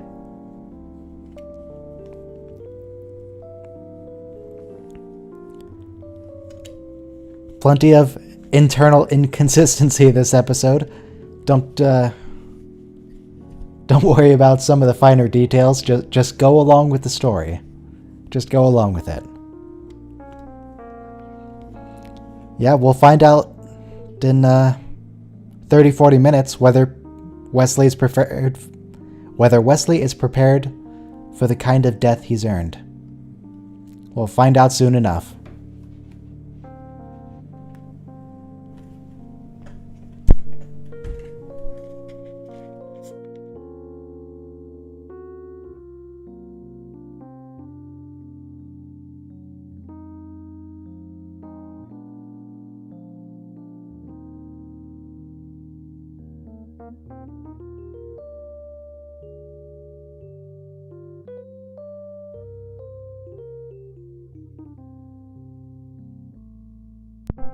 Yeah, on a first watch through, I would never recommend skipping an entire season. Whenever I rewatch, except this time obviously, because I'm doing it as an actual series, but whenever I'm just rewatching on my own, I always skip season 1 and most of season 2. But on a first watch through, I always say you should power through, watch the whole thing. That proved somewhat difficult for Voyager, because Voyager season 1 I especially didn't like. Oh, that took me months to get through the first season. But once it did get good, it got real good. So that all worked out. We're coming up on time. 1 more minute till we press play on the episode Datalore. Yeah, Voyager I think takes the longest to get good. TNG starts getting good in season 2. Voyager kinda starts getting good in season 3. Season 4 and on are really good. But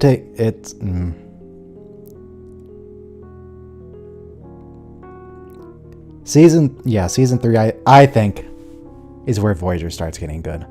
I mean, other people might really like the early seasons. Some people might completely disagree, but personally, that's what I would say about it.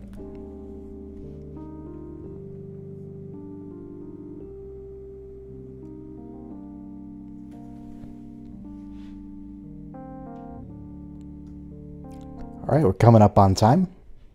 Coming up on time for Datalore. In 5, 4, 3, 2, 1, play.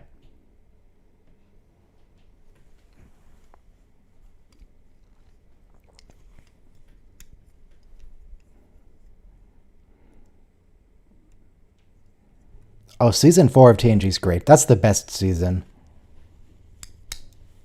Some of the best episodes are outside of season 4, but the sheer quantity of excellent episodes in that one, it's really good. Oh, we got the rainbow sweater again. We got the rainbow sweater.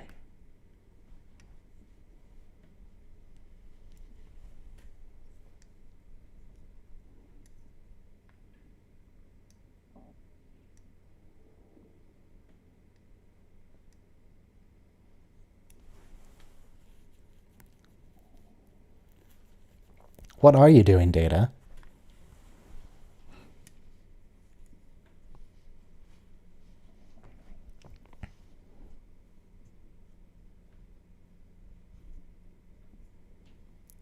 Also, wait. If colds don't exist anymore, why would Wesley assume that's what Data had? Colds don't exist anymore, Wesley. At least not in this season.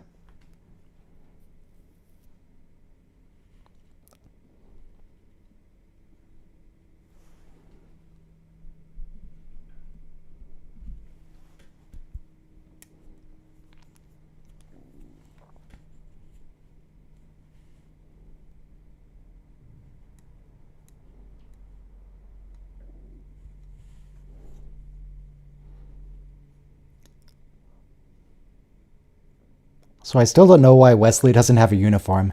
He is an acting ensign. He officially has a rank. Shouldn't he be in a cadet uniform or something? Not in his rainbow sweater? I guess he is a Gene Roddenberry self-insert, and Gene Roddenberry can't be confined by such rules. Gene Roddenberry does his own thing.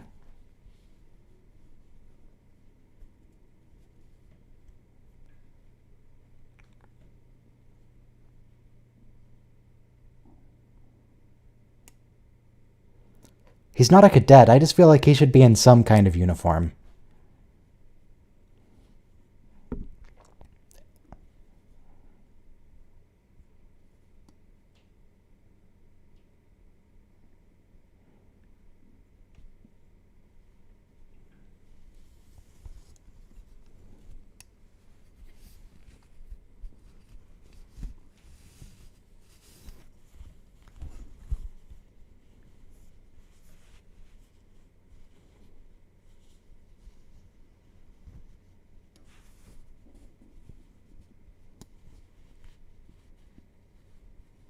Yeah, they're just gonna hang out close parking orbit. They're just gonna park. I assume by parking orbit they mean geosynchronous orbit. They're probably in geosynchronous orbit.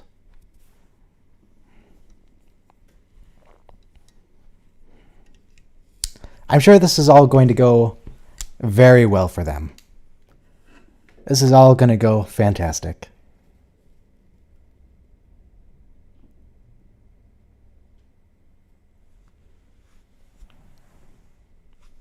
Yeah, no, the entire colony disappearing, no cause for concern.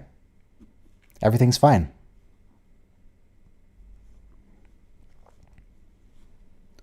There was that one time in Enterprise where the Terra Nova colony disappeared. And it took them a really long time to investigate that, just because the travel time was years long. But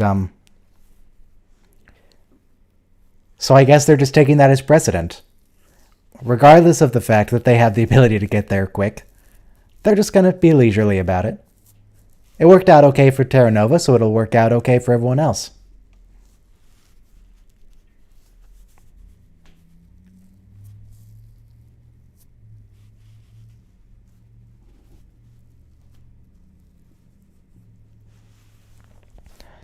Yeah, there's probably nothing down there waiting for them.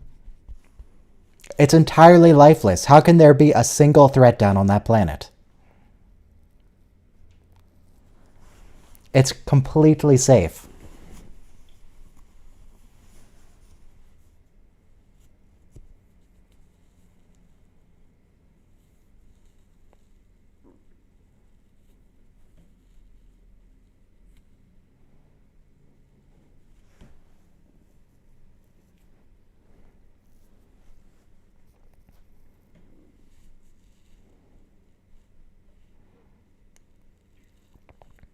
I guess they probably didn't have time to send off a planetary distress call. So they didn't technically know that something was wrong. But it seems like the sudden abandonment of all communication would be concerned.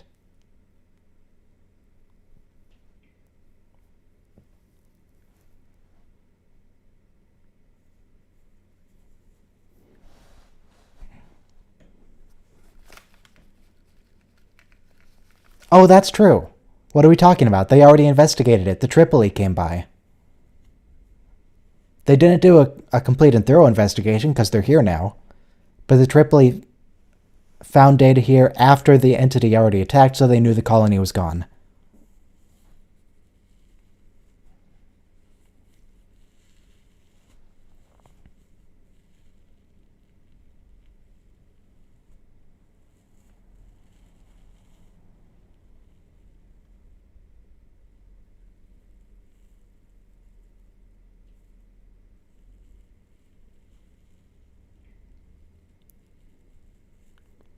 Why would he be lying on a slab?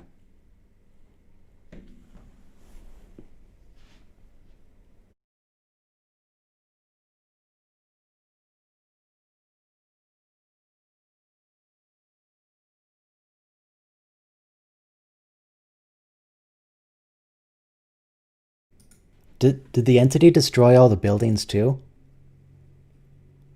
Because why was Data in a cave? Oh, okay. That is the building.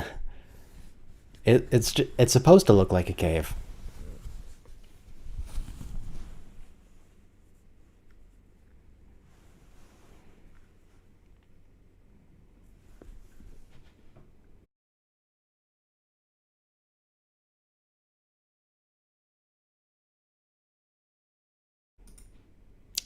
I'm not sure if this really makes sense here.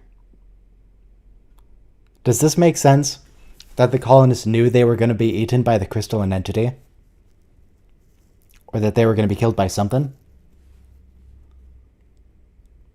Because my understanding was it was a surprise attack, but apparently they prepared.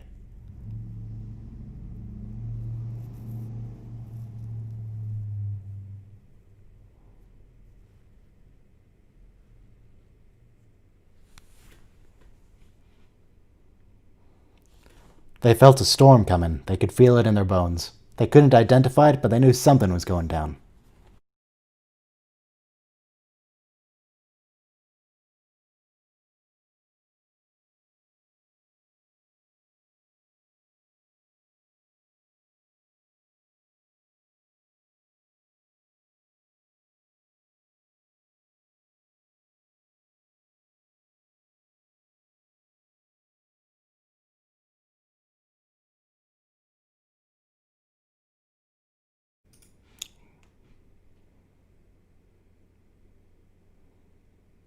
Look at the symbols.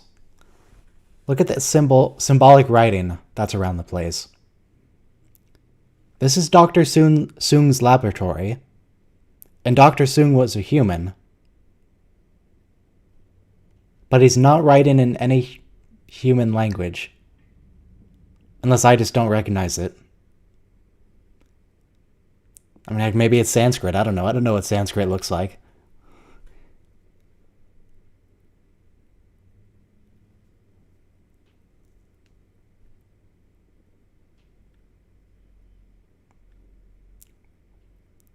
What? Wait, what? Why are there... How did they know that they were going to be eaten by it?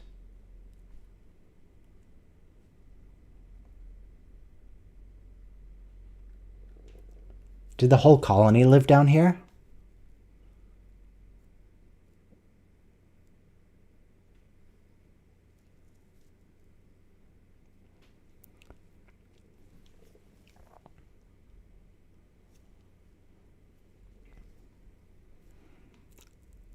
I mean, I guess the situation was they knew the entity was going to eat them, so they went and bulldozed the surface and they hung out in their underground colony. But then they got eaten anyway, so now they're all dead.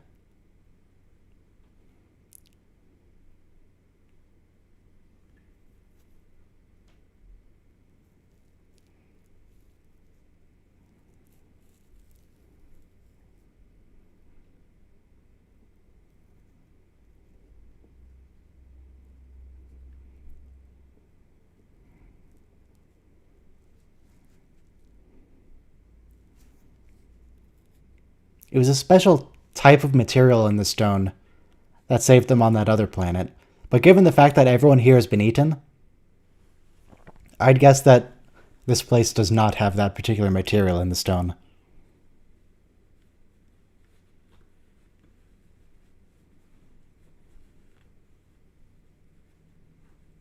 Yeah, the entire colony evacuated down here.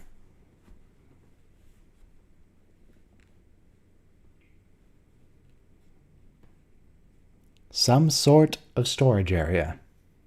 Would that be like some kind of storage area? Some type of storage area?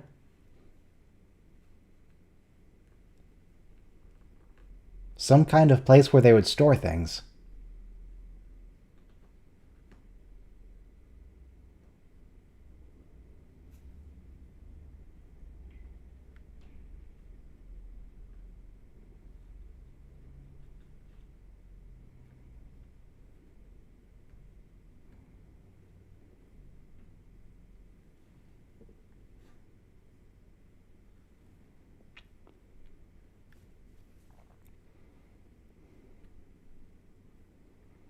No, there's no corpses. Well, I guess if there's dead vegetation... Maybe the vegetation just wasn't as tasty. It didn't eat the vegetation, it only ate the people.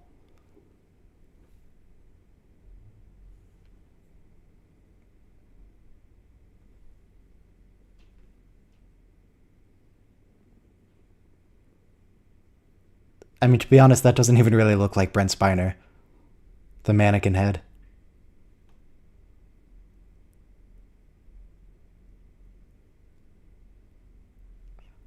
Doesn't even look like Brent.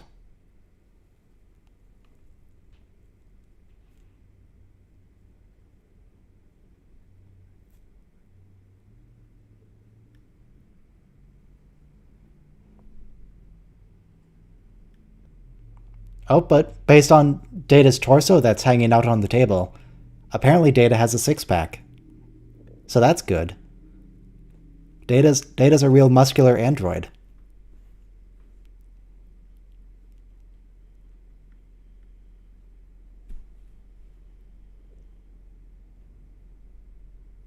And Data has seams going down his shoulders.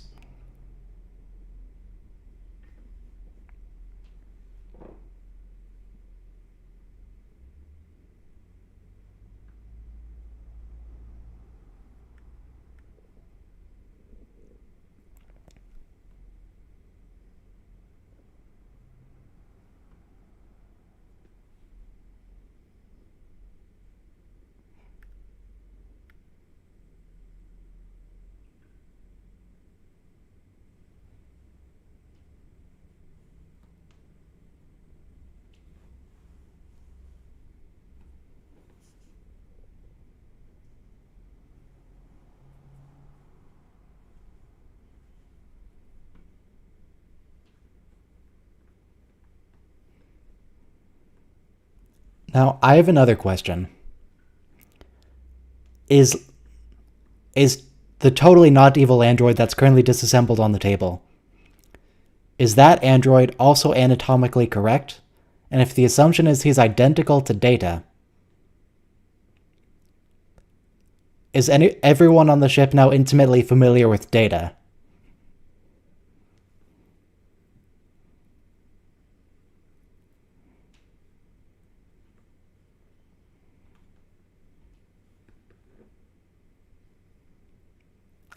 Is Lore also fully functional, or is that just Data?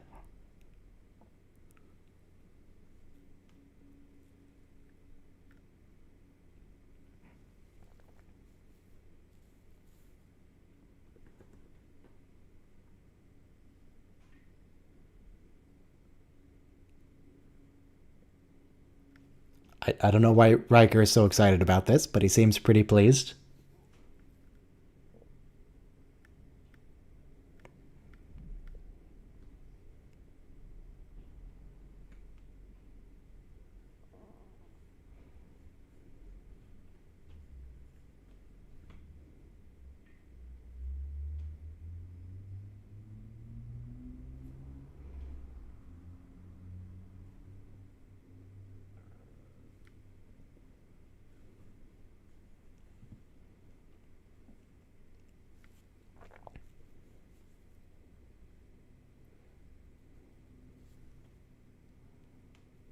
I still can't get over, how did they know the crystalline entity was coming?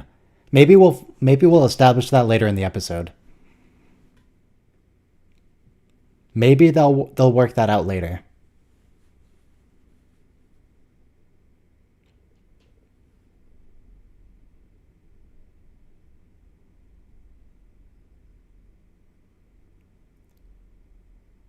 Oh, careful. Don't press it. That'd be real awkward if she accidentally pressed that right now. Data would just collapse onto the floor.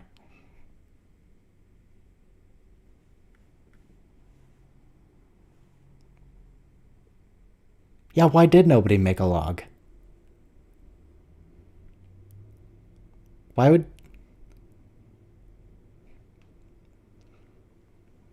Does this episode make sense? You know, let's just agree. Don't worry about it. Just focus on Lore. That's all that matters. Sorry, not Lore. The unidentified android that's lying on the table. and it's entirely unclear whether we'll be able to reassemble him or not. Let's not worry about the fine details and whether this episode actually makes any sense. Oh, now it's Brent Spiner. Now we know they succeeded in reassembling him because it went from Mannequin Head to Brent Spiner.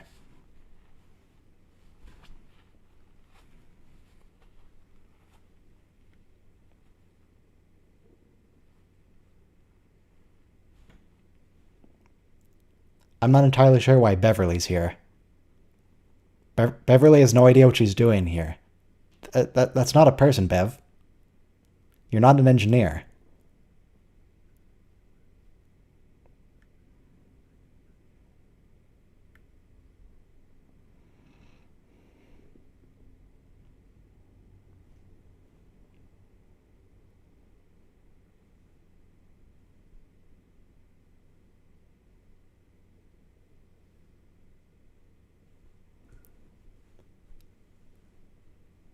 Oh, hey, Laura.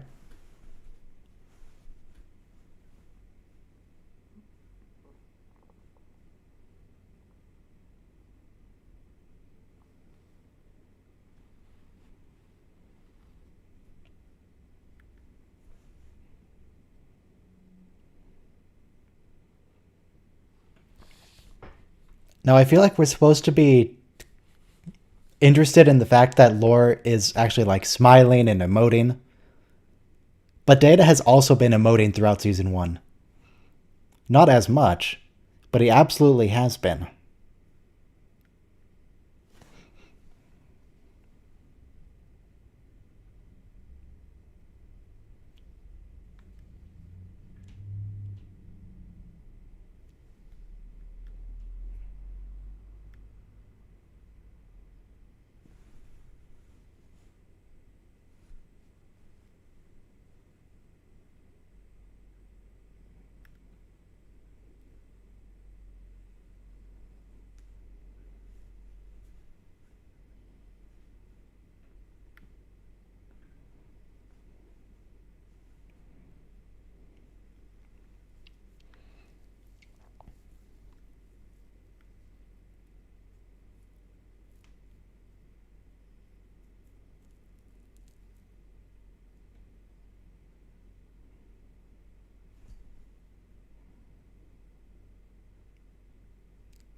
Jordy, what are you doing?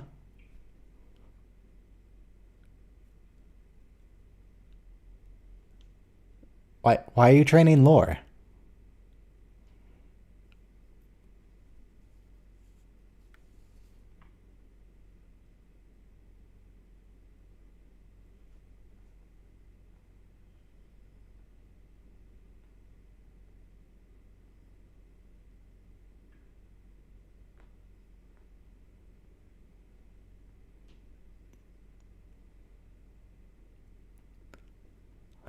Honestly, Lore's not a great liar. Yeah, all he has to do is ask where the weapons locker is, and the computer will definitely tell him. At least Riker has already figured it out. Riker already knows what's up.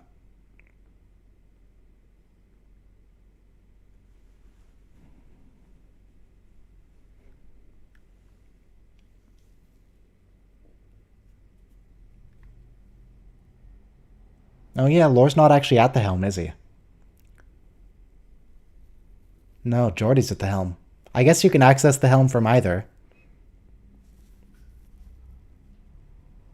Yeah, you must be able to access the helm actually, because Data definitely uses the helm from that station later on.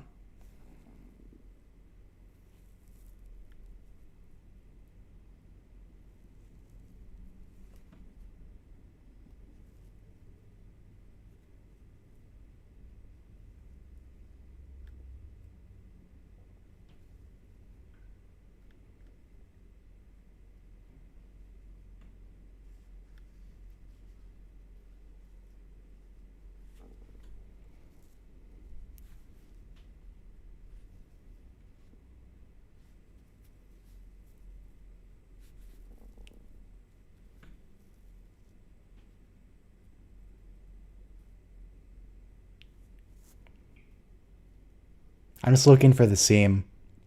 where they split the frame to show Brent Spiner twice. I'm just trying to see where that split is.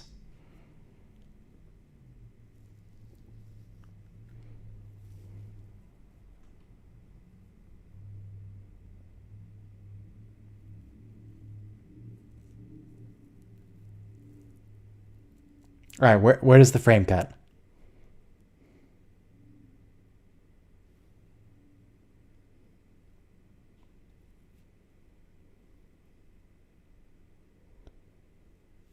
Often wrong soon. Do you guys think that's a good rhyme? You know what I think might be a better rhyme than often wrong soon? Probably something like often wrong's got a broken heart, can't even tell his boys apart. That sounds like a better rhyme. I think we should go with that instead.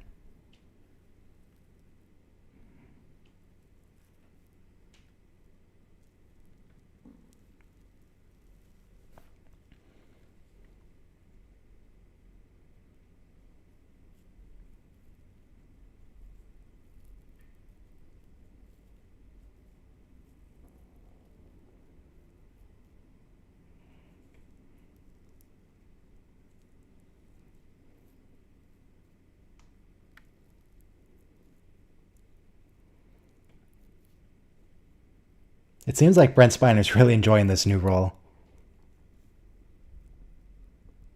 He seems to be having fun with this.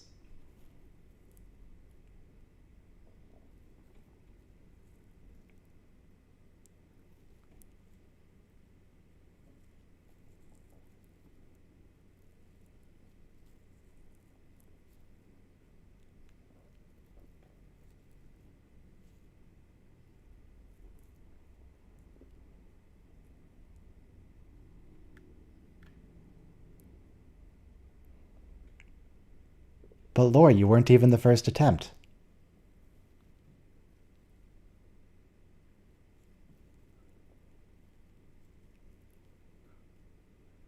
In fact, we meet at least one of the previous attempts, B4. But I think they mentioned that there were even more attempts than B4.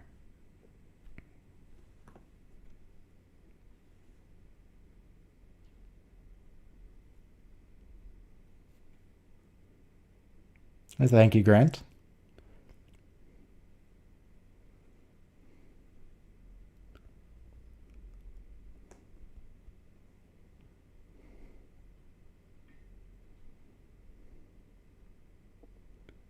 The early attempts might have died. I don't remember. It might have been that they weren't sentient or they just didn't turn on. I don't know.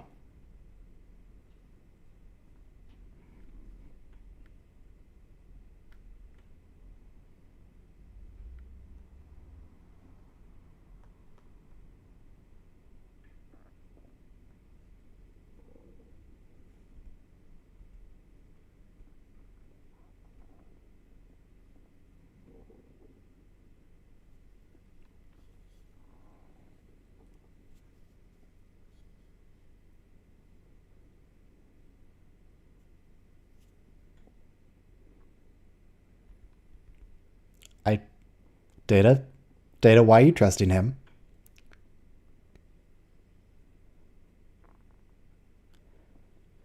Data, he's been lying to you and everyone on the ship constantly since he was activated. Why are you trusting him here? Don't leave him alone with the computer.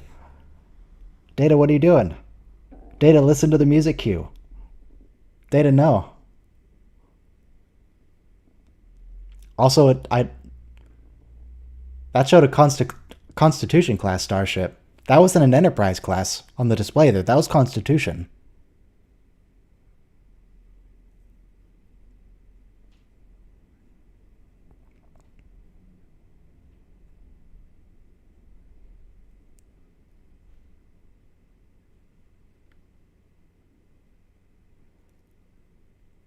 Wait, they made a computer diagram based on the children's drawings? Are you sure you want to take that diagram seriously, Picard? They were just drawn by children. And they hadn't even seen it before.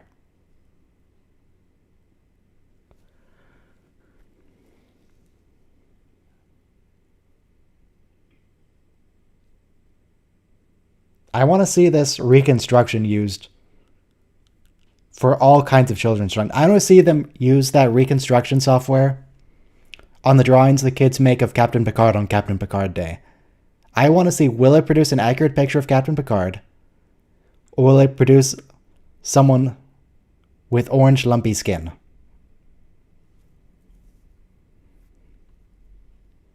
Let's test how accurate that is.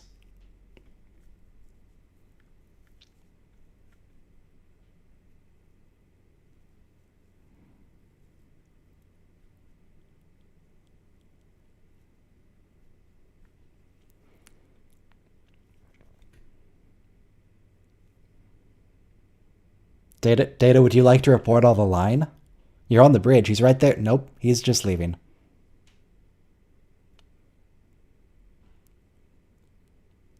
I don't know, how much can you trust Data now? He didn't report all the lies that Lore told.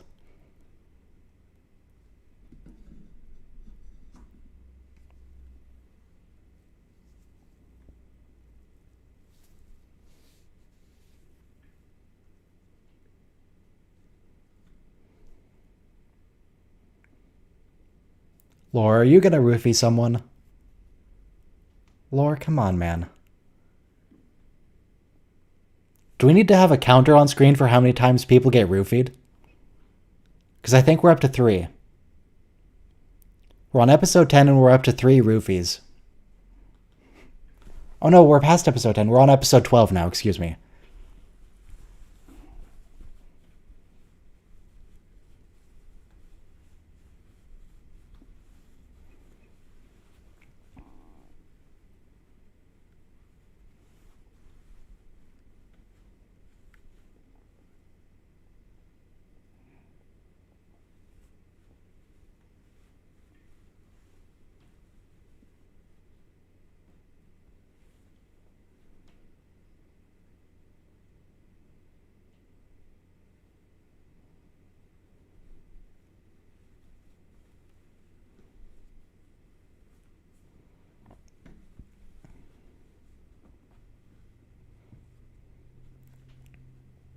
Yeah, it's a pretty good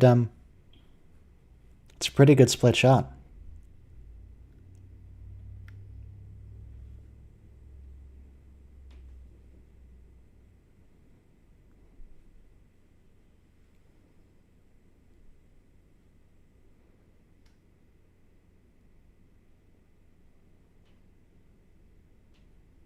Are Lore's pupils bigger than Data's?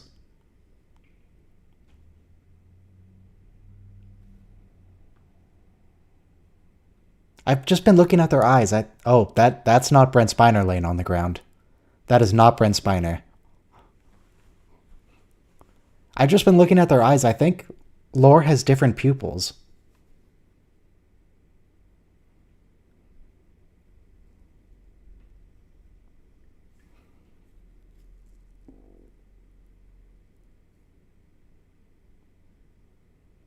I haven't paid that much attention to that before, but I'm going to be on the... Oh, hey, it's the guy whose head is going to explode in a few episodes.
How? Okay. I know he stops his twitching here. What does he do exactly? Does he give himself Botox to stop the twitching?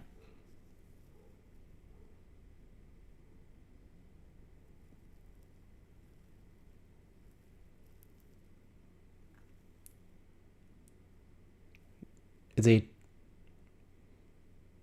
he stealing Data's facial stability and putting it in his own face?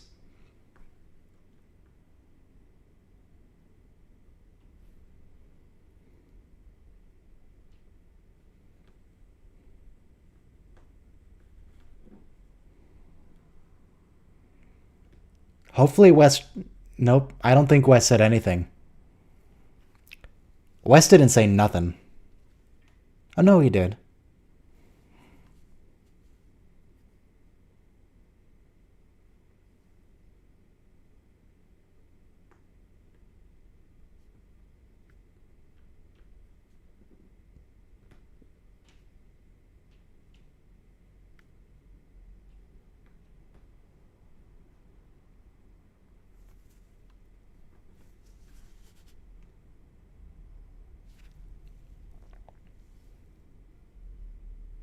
A bogey, you say?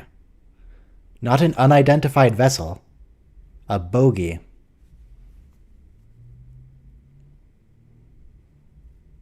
Interesting choice of words, Mr. LaForge. Isn't it? Well, Wesley noticed.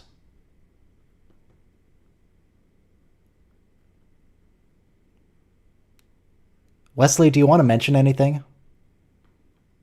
Do you want to point out that... Okay. This might be the Shut Up Wesley episode. We might be telling Wesley to shut up and threatening him.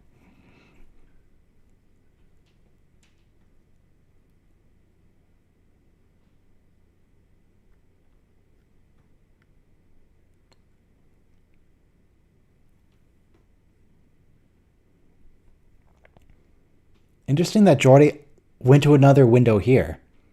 That's the second time Geordi has gone out to look out a physical window to look at things with his visor. I think that's strictly a Season 1 thing. But it's interesting. Oh, here we go. I'm going to shut up now.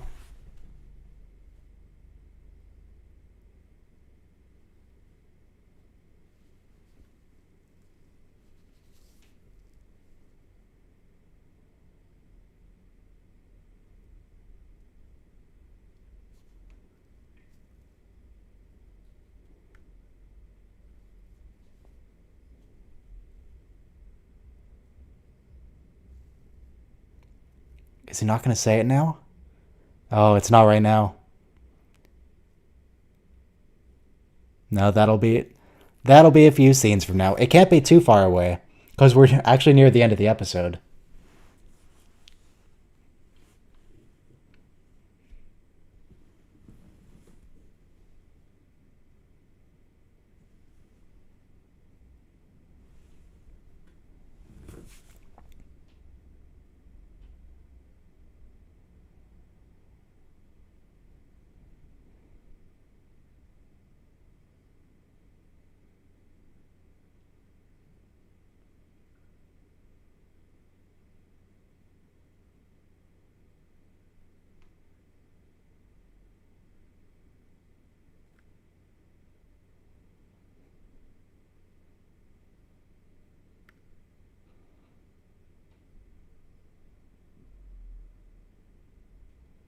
Oh, that's some very evil dramatic lighting there. That is some good lighting. Oh, you broke his head. Put it back on.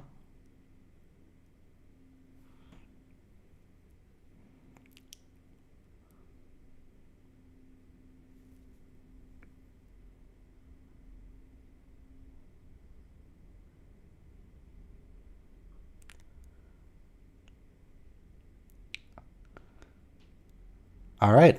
Now it's time for me to shut up.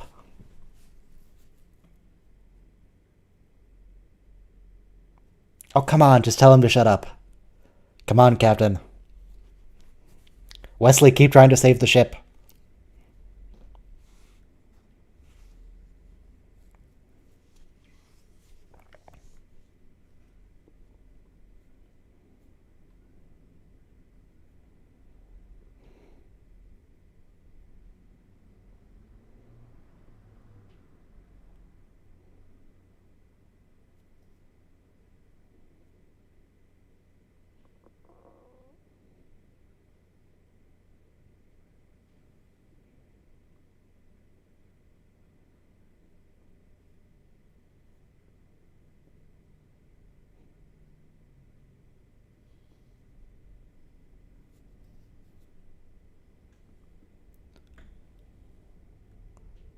Very convincing, Mr. Data.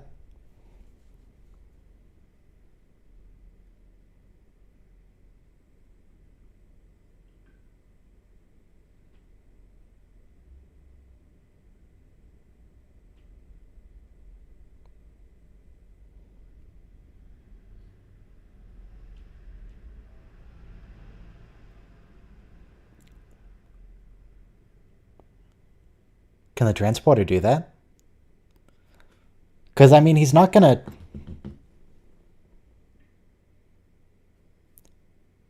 Ah, here we go.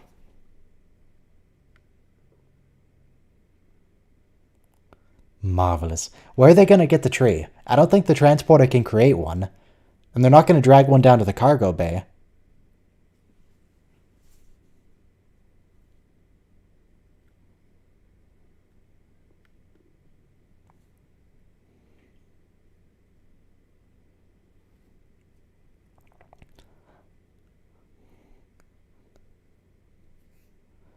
I mean, everyone loves the shut up Wesley bit. Everyone loves that bit. But I mean, the fact is, Wesley's right here. He's absolutely correct.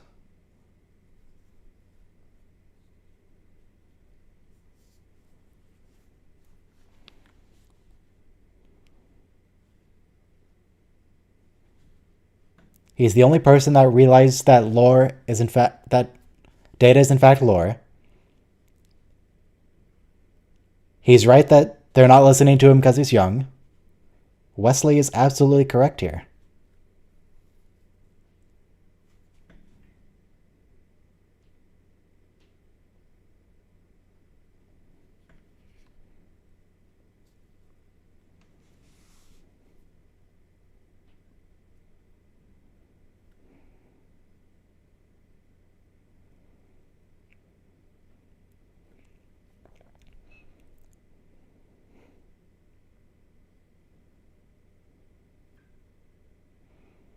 Yeah, I guess we'll find out in a bit if the officers with Worf actually called it in.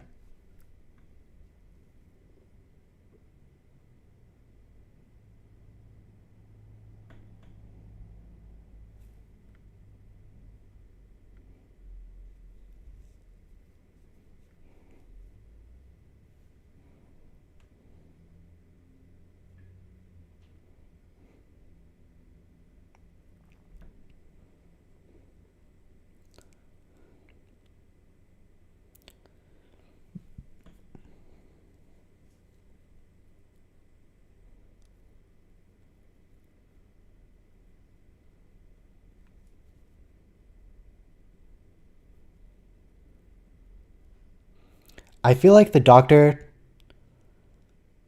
and probably Wesley should step out of the room and report to the captain that he should absolutely not drop the shields. Because they know what's going on now.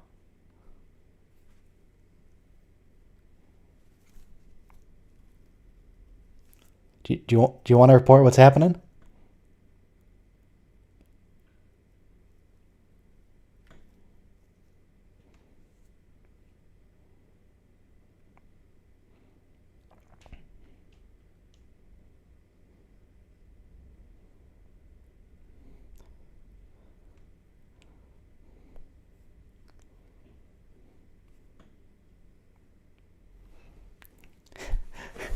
Excellent, Lore. You got it.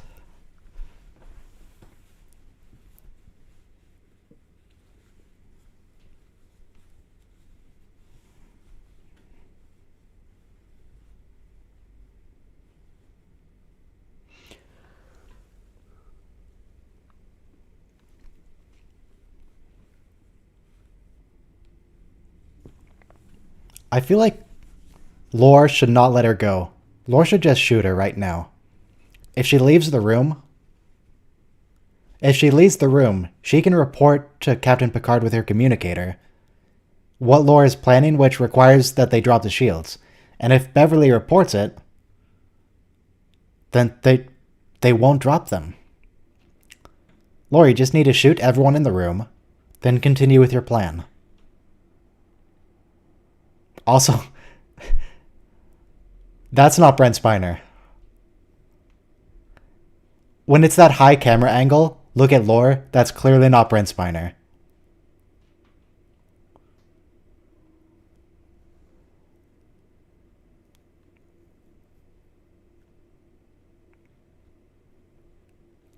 Wait, they didn't drop...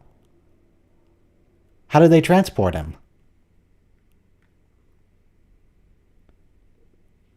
How did they transport Lore? They didn't drop the shields.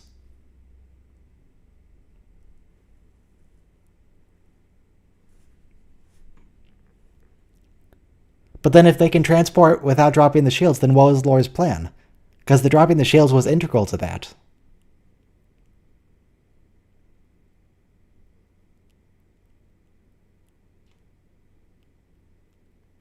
But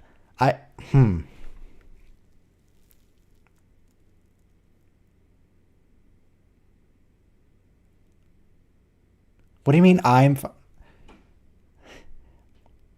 Okay. He said, I'm fine, and he twitched. But they're not even vaguely suspicious that that might be Lore.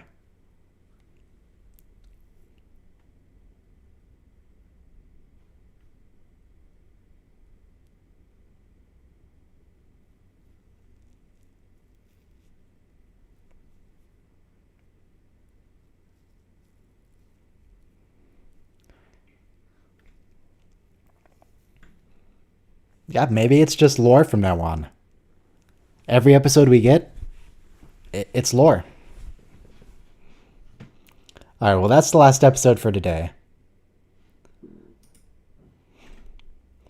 I'll always be a fan of, are you prepared for the kind of death you've earned, little man? That's a really good line. That is a good line from Spiner. But that's it for today.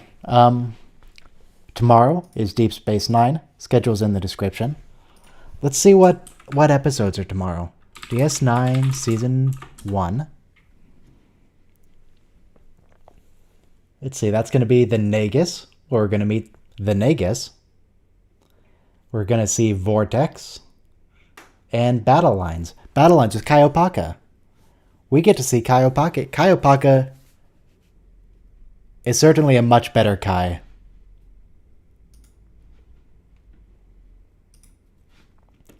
Alright, at any rate, thank you for joining me. Schedule's in the description for tomorrow, Deep Space Nine. And that's all for today.